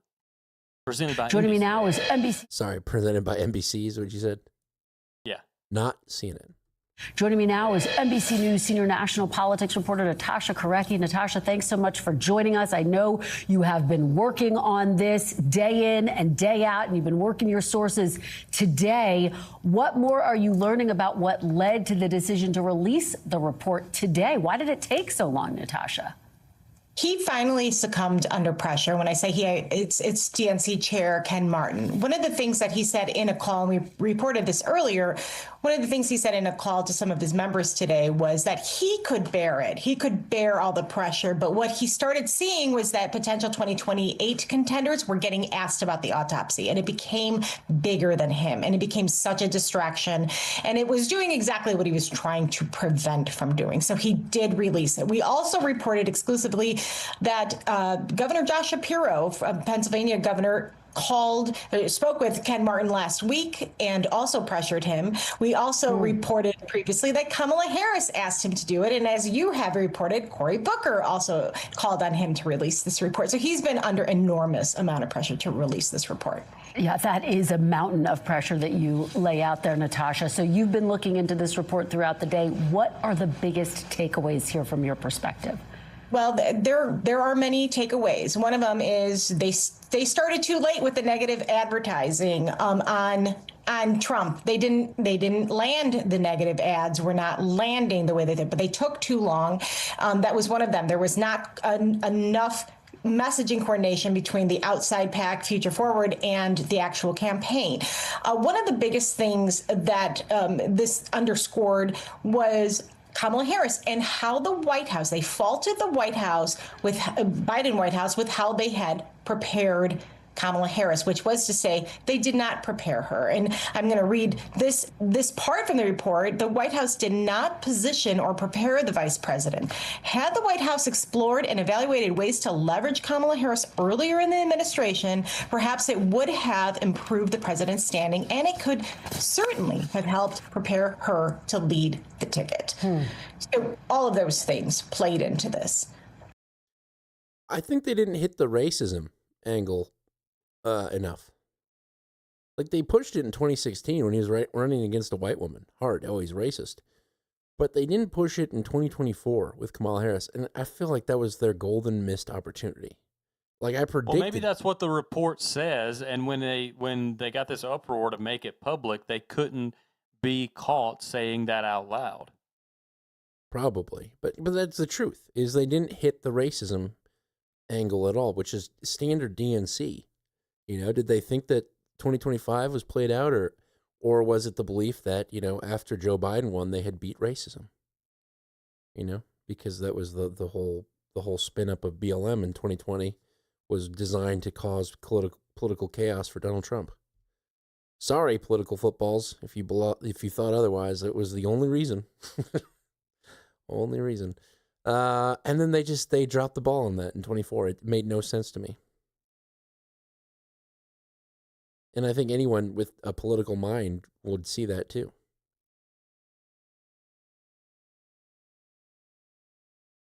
Yeah. I can't argue it. Okay, well, we have to mention this is what's being thrown about as the easy answer. Easy answer. Let's hear about Gaza. Well, let me ask you, because what's also notable, Natasha, there are some critical questions it doesn't answer, some areas that it didn't look into, like, for example, how the debate over the war in the Middle East was playing out. What do you know about that, about what's missing? And that is why this is not going to die down. This is why this is not going to be put to rest by him releasing this today. Even though people have publicly said that they were interviewed by DNC officials and the person Ken Martin put in charge of it, Paul Rivera, about Gaza, and they said that it was a material aspect to why she lost, or it contributed to it. Oh, there was zero mention of it in this report. Right. No mention at all. And so that a lot of people are already, up in arms about that. Where is it? Why wasn't it mentioned? So that question is going to continue to dog them as this moves forward. I think you're absolutely right. Natasha Korecki, thanks for bringing us your exclusive reporting. We really appreciate it. Headline: DNC autopsy author was previously part of another Democratic humiliation.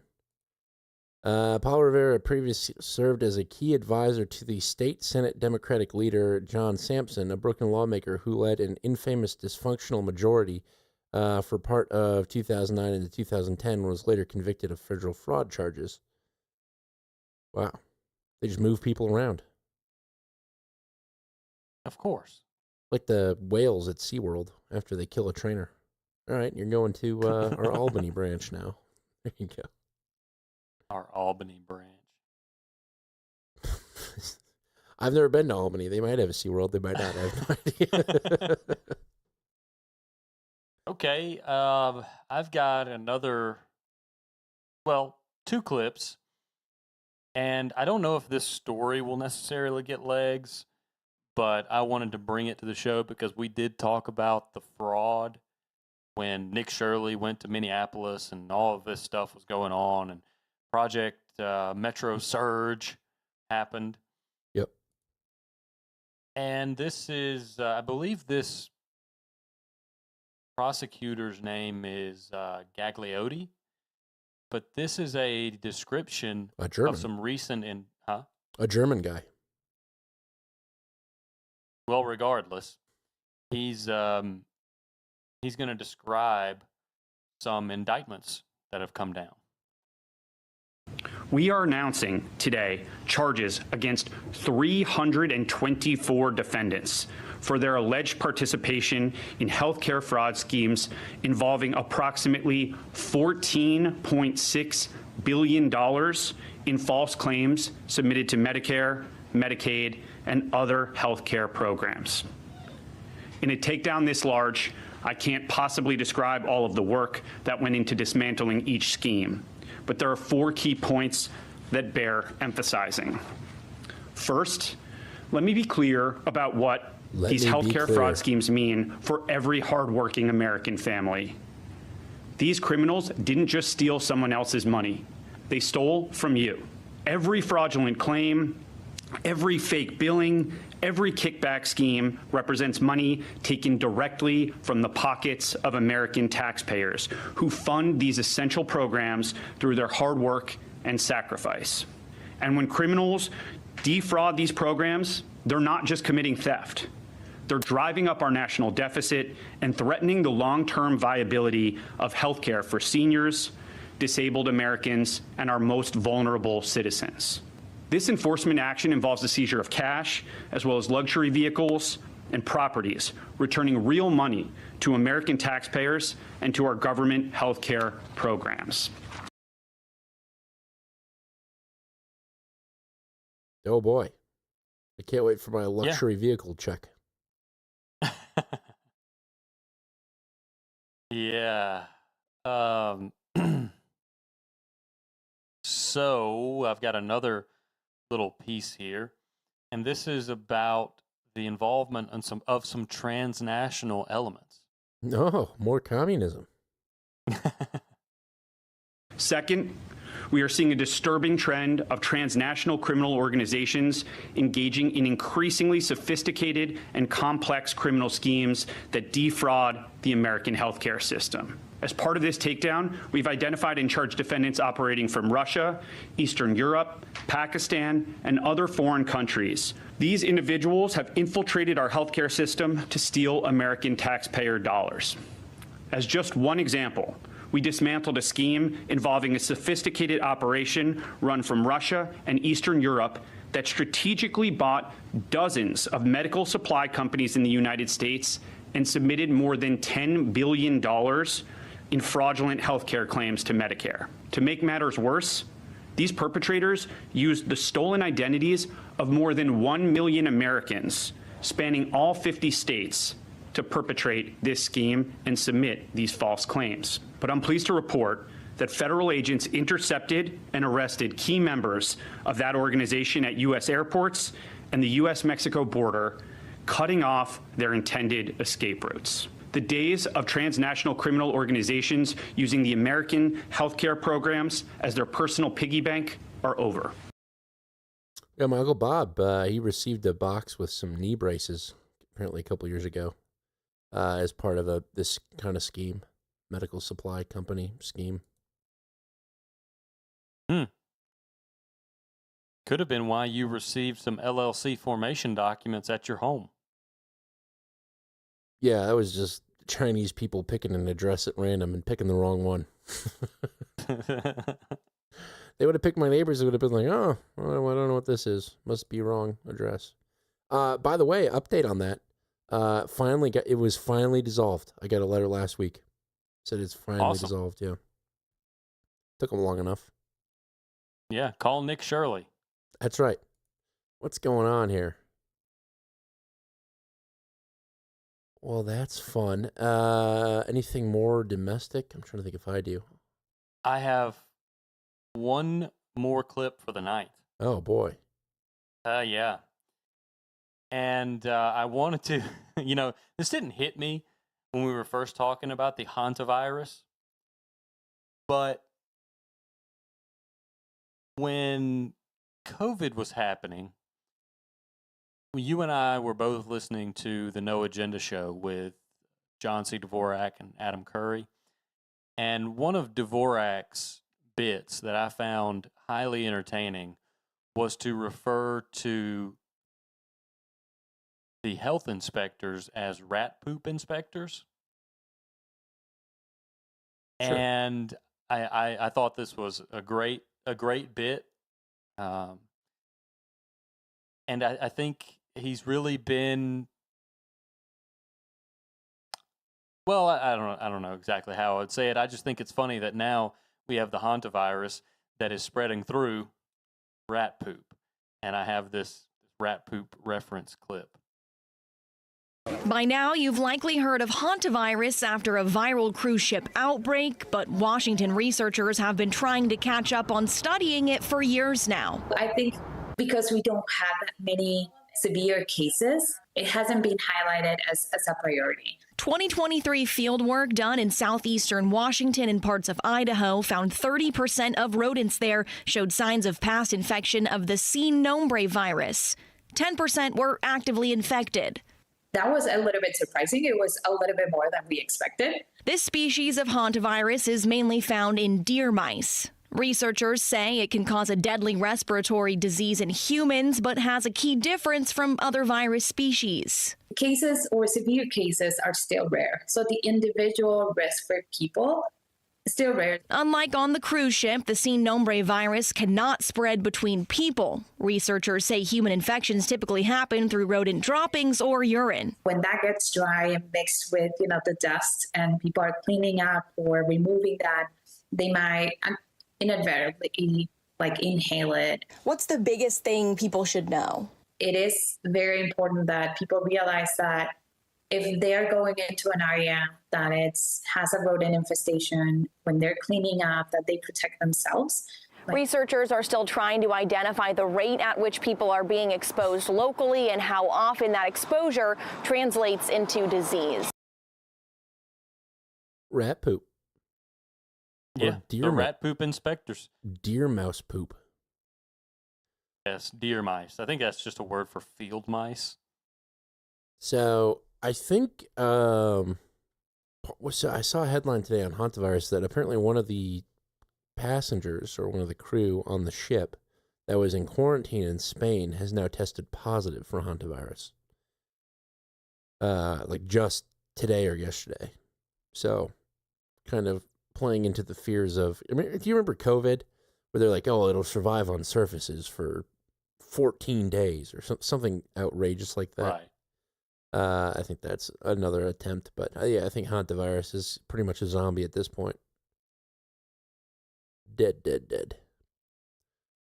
Well, yeah, there may be a little bit of a surge because it does stay dormant. It can stay dormant in humans for weeks at a time.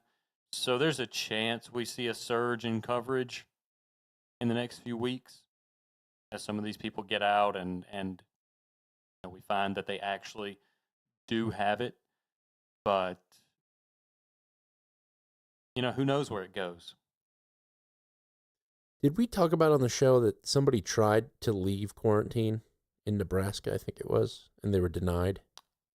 No, I said that they could. Yeah, evidently they could not. I don't know by what law, but they were forced to stay there. I would love to be the guy that gets exposed to hantavirus, doesn't get it, is in quarantine, tries to leave, gets denied the leaving excess and then gets a healthy fat payout. 1, I don't spread it to everybody, and 2, I get money. So, if anyone has a mild case of hantavirus, let me know. I have a business proposition for you.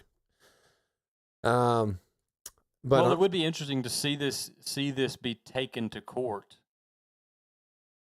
Say, what is the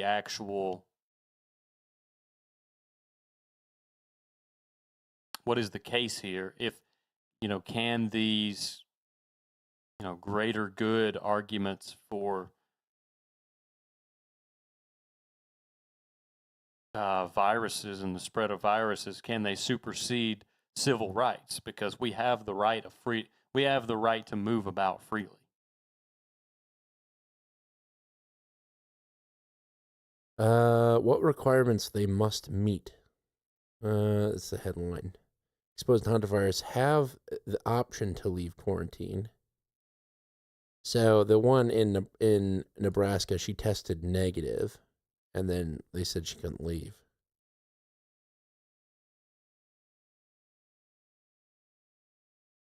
There's going to be an individualized decision plan for them, Jackson said, determine if it makes more sense for them to complete their 42-day monitoring period at home. 42-day. Jackson said if they remain symptom-free, medical professionals will go over the necessary requirements they need to have at home before they can leave, making sure that they can be able to isolate in a separate part of a structure from anybody else, make sure they can contact their health department, get tested if necessary if they develop symptoms, and if they need a higher level of medical care that's available to them. At this point, it is unclear how these practices will be upheld, but officials did say that there are several boxes that need to be checked before anyone takes a flight home. I see. So the woman wanted to fly home. Okay. You can be put on a no-fly list for pretty much any reason. Someone clears it. So, okay, awesome. Well, John, it is once again warm outside, so that means one thing. We haven't talked about it in months, but it is time to now again sell global warming to the masses. With the I thought you were going to talk about street takeovers. No, that's coming soon too. It's happening. Oh, the Fox News already had a report on it this week. I just wasn't able to get it clipped. I think we had the first nice weekend of the year. I don't have a murder report for St. Louis, but I'm sure it's up. Sure, it's higher than it has been. Heat dome over Europe right now, so time to sell global warming again. Wasn't an issue, but now it's hot. Global warming. The UK broke its record for the hottest day in May, with 33.5 degree temperatures on Monday near London, according to the National Weather Agency. Britain saw its hottest year on record in 2025, while climate advisors have urged the UK government to adapt infrastructure like schools and hospitals for a warming planet. Meanwhile, residents are concerned about these unusual high temperatures. I'm worried because, this is our planet. There's no planet B, and I really think that we should protect our country with all that we can, so we can try live here longer, and we don't want to trash our planet, do we? You gotta bring in the future, John. The youth know. We don't want to trash our planet, do we? She definitely thought of that herself. She didn't, hasn't been hearing that in the classroom for the last 10 years of her life. France also faced unusually hot weather on Monday and over the weekend. In Paris's suburbs, 10 runners had to be taken to hospital in critical condition after a race, according to authorities, as temperatures hit 31.9 degrees. Meanwhile, parts of Brittany recorded temperatures as high as 34 degrees and are under a so-called yellow heatwave alert, the first one since 2004, a Météo France spokeswoman said. Scientists say that recurring heat waves are a clear marker of global warming and that these heat waves are set to become more frequent, longer, and more intense. I know it's our fourth year doing the show, but I would be remiss if I didn't bring this up again. When I lived in Spain for a summer with a family, on the streets, there were a crazy number of people from Bangladesh. And the people from Bangladesh would be nowhere to be seen until it rained. And once it started raining, these Bangladeshis would rush out on the streets, and what would they be selling? But umbrellas, of course. Why wouldn't they sell umbrellas when it's sunny? Because you don't need an umbrella when it's sunny. So why do we hear about global warming in the summer? Because it's hot. That's when you sell it. You don't talk about global climate change when everyone's freezing their tits off, right? When there was the oil shortage in Germany because they selectively chose to not buy heating oil from Russia anymore, no one was talking about global warming because it was cold. No one gave a shit. People were like, more global warming, please. There you go. That's how you sell it. When it's hot. Wait till it's hot, tell them about global warming. And that's our news.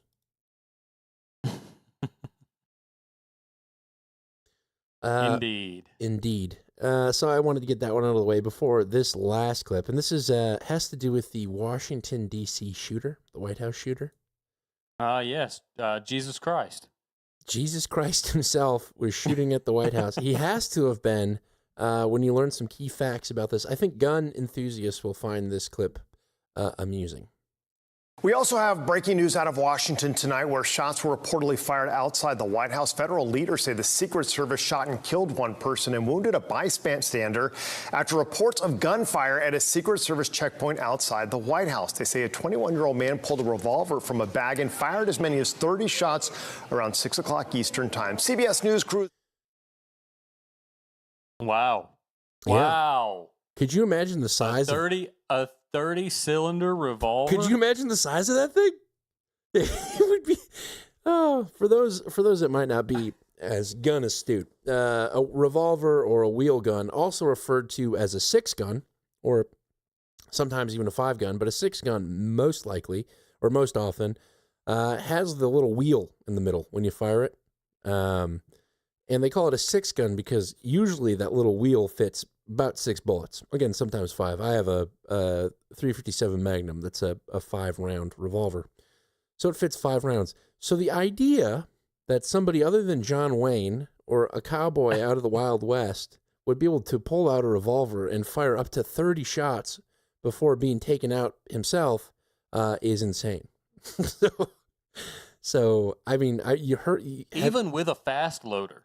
Even with a fast loader, that would be impossible. By the time, if what I believe to be Washington, D.C. is the case, after you fire that first volley of 6 rounds, which is all you have in a revolver, unless it's a 22, then maybe you get up to 10, right? You have to then reload it, which takes time, even with a fast loader. Probably at least the very fastest probably takes about 5 seconds minimum to reload that thing. You would have been already peppered by the Secret Service. So the fact that this guy with a revolver would shoot 30 rounds is insane. And the only people that would report that are people that absolutely have no idea about guns, which should lead you to believe. What else are they telling me that they have absolutely no idea about? Just a tip there. But we'll let the report play out again. We're there. Take a look.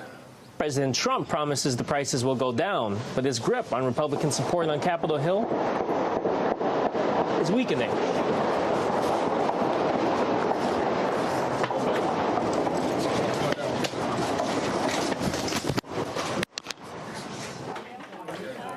So you heard that volley of fire.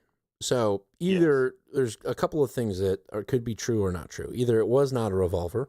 It was a standard magazine-fed firearm, which you can get I've got a Glock bank that fits 33 rounds. That would be perfect, possible. Or he was shooting and he was shot back at by the Secret Service or whoever else was on the scene in that time.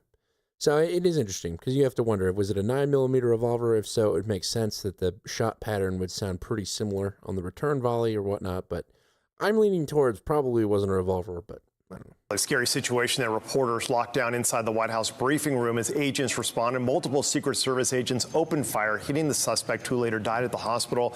President Trump was inside the White House at the time of the shooting, but the Secret Service says he was not impacted. The incident now under investigation. There you go. So I mean, do you even consider this an assassination attempt? No. What constitutes? But it'll be titled that. Yeah, of course.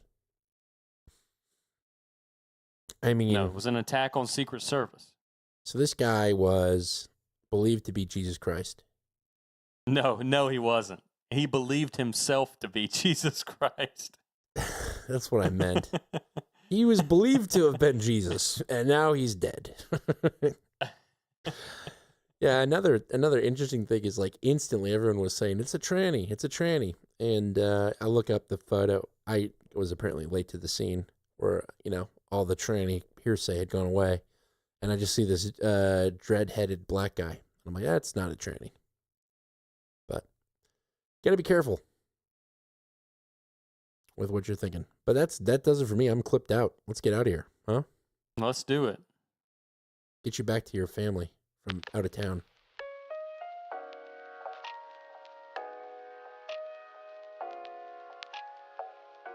Yeah, I have to admit I haven't been as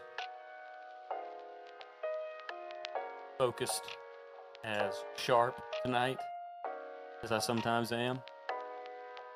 And for that, I apologize. It happens. And it's not the family who's in town's fault either. I blame them.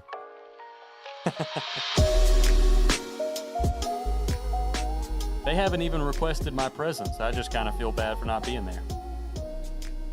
I got an internet show to do. Maybe they don't even want me there. Who knows?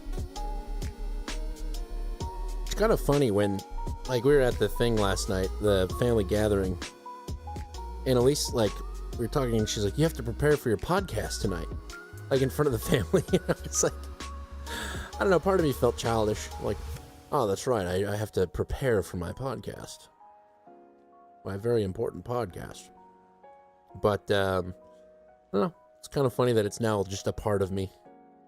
A part of me and like, my wife's routine. It is the routine. Yeah. It's a fun routine. I love being here. Love being on the offensive with everybody.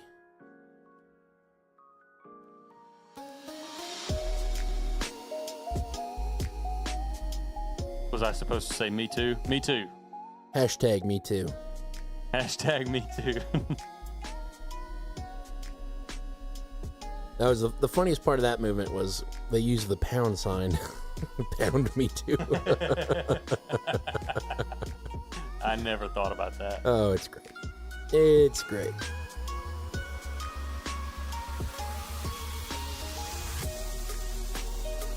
We'll be back next Tuesday, God willing, on the offensive for 221. We should do something special for 222.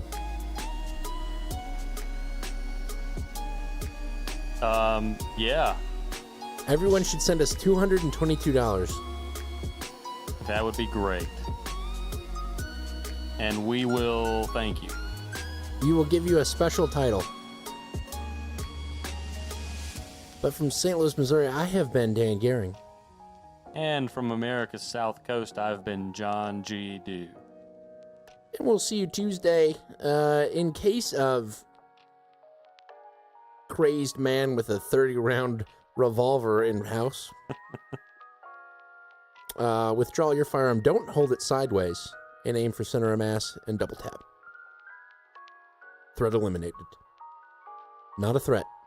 Just practical advice. MMO out. Ooh, yeah. And that's our show for today. I didn't put any markers down. I just realized that now. Good. The Nutbag. Here's the titles. The Nutbag. Pope-splaining. Call it communism. My favorite conflict. Marco's World. Super Marco's World. Super Marco World. Monberta. DNCNBC.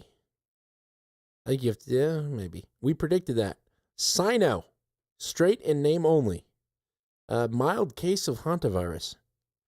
A 30-cylinder revolver believed to be Jesus and pound me too.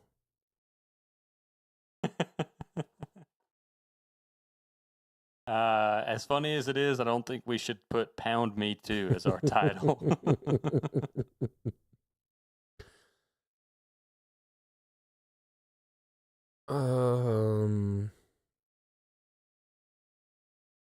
Straight name only.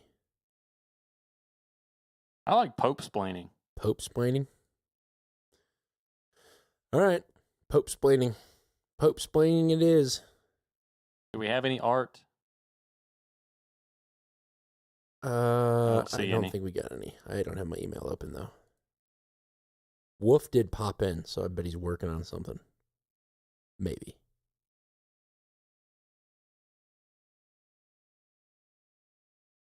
Let's look at ISOBot.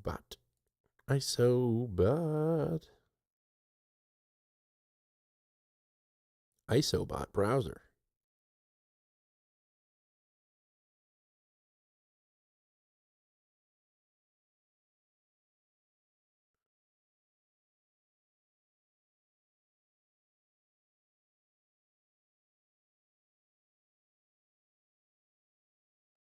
Nobody cares. You go bomb something, okay, that's what we do. We're Americans. We bomb things. But if you will forget actually impact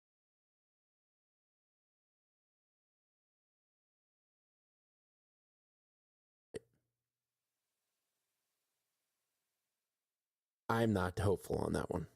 No.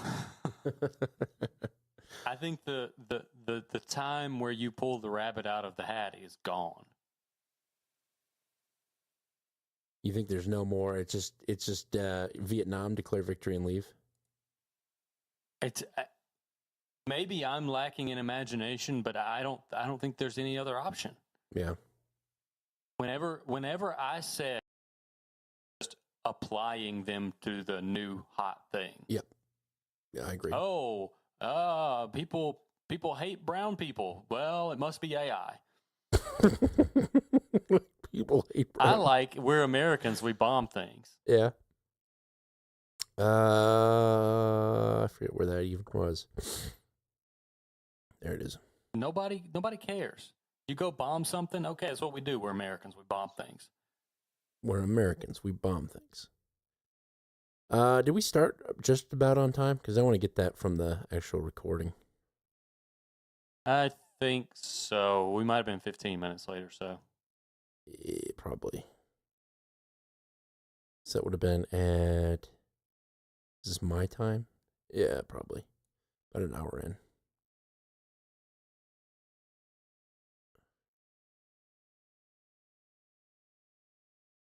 The blockade, the Trump administration has created, which is why J.D. Vance ranks markets catered to the American people. And I think that's why he kind of, at least in my mind, edges out J.D. Vance. I think it's interesting. The address, and now anyone in a second. Pose no immediate threat to us, period. They hear Iran, they hear gas price go up, and they don't think about Marco Rubio. Marco Rubio is largely operating in the domestic, didn't have to do this. Right. Well, and to a point you've made before, things were looking so good geopolitically. Still a possibility. It would really Arabia and Iran and appetite. I also listened to a compelling argument, by the way, framework. He's not going to sign a bad deal. He would rather gas. One, I don't see how this ends. Two, I don't see how it ends. And we bombed out those mountains. Was, as long as it's not a war, people will forget about it. Nobody cares. You go bomb something, okay, that's what we do. We're Americans. We bomb things. We're Americans. We're Americans. We bomb things.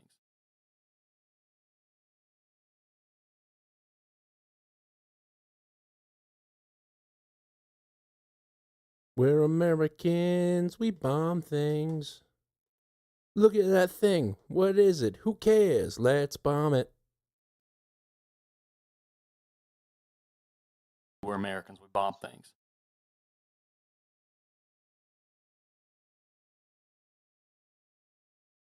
Look at that thing. Might be a little curt on my end. Not. Okay. Get it on. Are deserving of a short show today. Okay. Good to know. Yep. Good to know. Well, that's right next. That's right next. Bag. Oh. Bag, he says. Okay. That's right next. That's right next to the bag of dicks on the shelf. Just under the tenderloin of the chicken. Yes, the nut bag. I said it must be. Boop doop doop doo doo doo doo doo. Putting a show together for you fine folks in your chairs somewhere. What percentage of Americans do you think own a chair?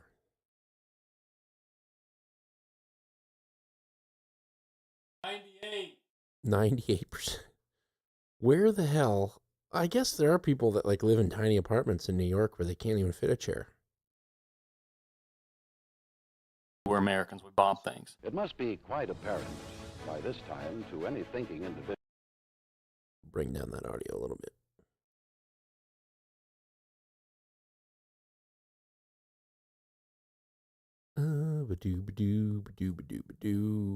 Let's bomb things.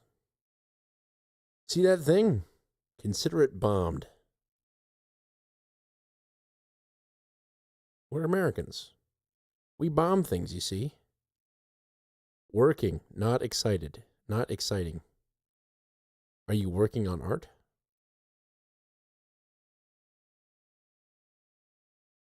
I'm excited. We're Americans. We bomb things. It must be quite apparent by this time to... What? I think you need to include more of that snippet. Why wouldn't you speak up earlier? Well, I didn't know you were cutting it off. Oh.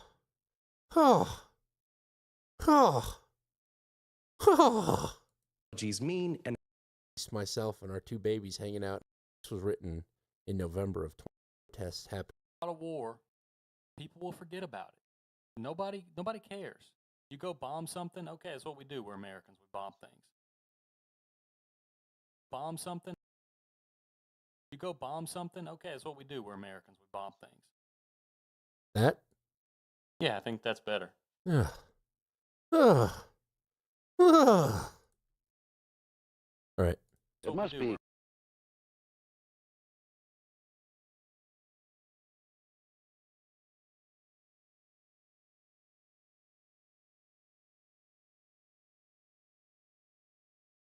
You go bomb something, okay, that's what we do. We're Americans. We bomb things. It must be quite apparent by this time to any thinking individual that the people of our country... Ooh, yeah, all right.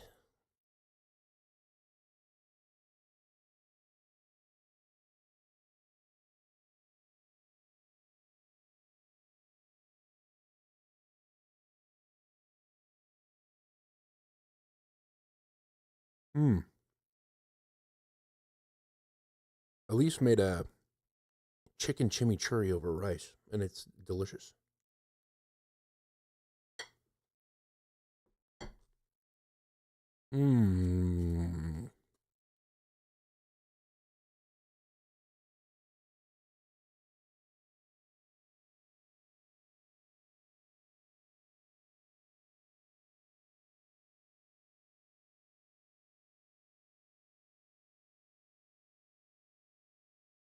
It was a short show.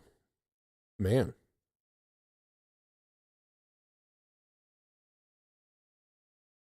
Oh, I want to throw a woof song at the end. Woof song, you said? Not a woof song, a potty mouth song at the end. I'm getting our artists mixed up.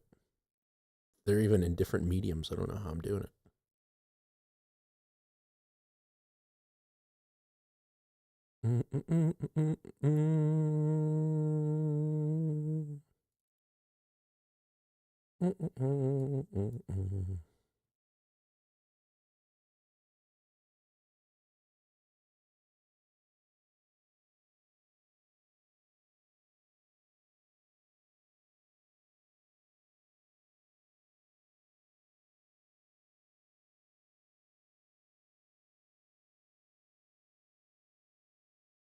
Mo out.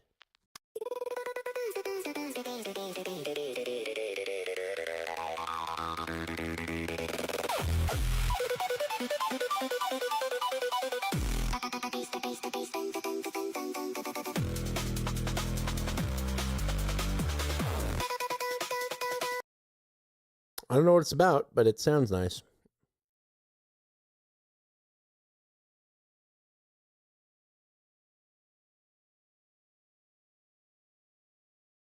All right, what are we going with? Pope's planning?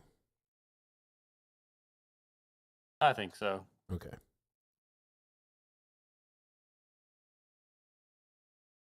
And I think we should look at evergreens. Wolf is working on something. Oh. I think. I mean, I got one of his. Did he send it? Yeah. Oh.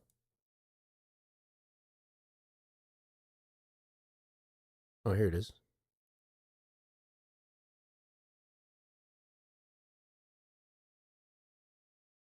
He did say it was not exciting.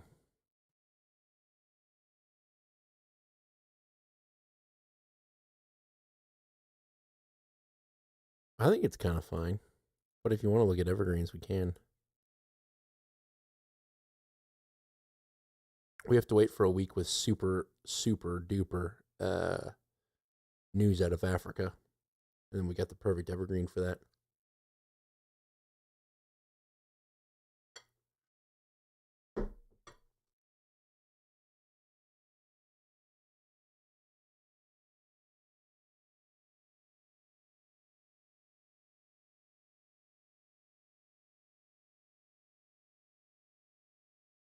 Show art.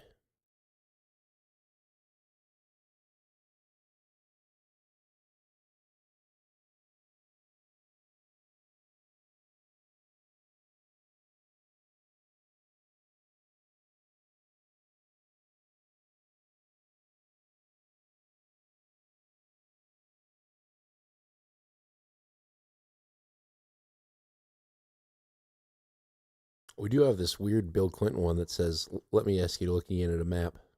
It's by Dirt Jersey.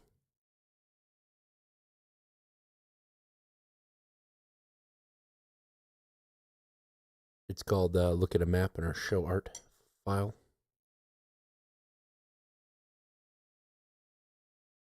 Look at the map.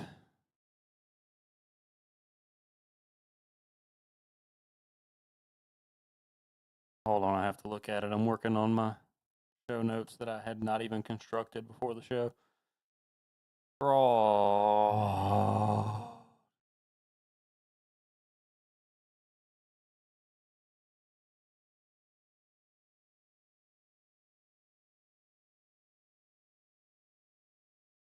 You know, talking about the how this is a it's a routine thing. Mm-hmm. Being out of town through Monday really threw me off this week. Yeah, I get that. Even being in town after I got back from the pool, I had a few beers and I was like, I don't feel like doing this. But I did it.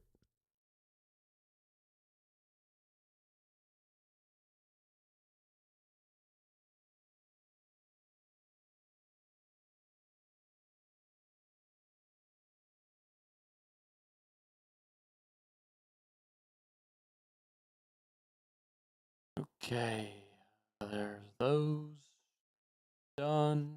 Dropping in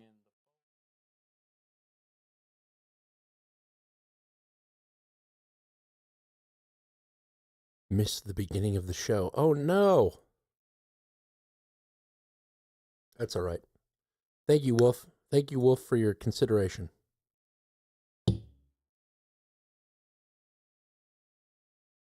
art.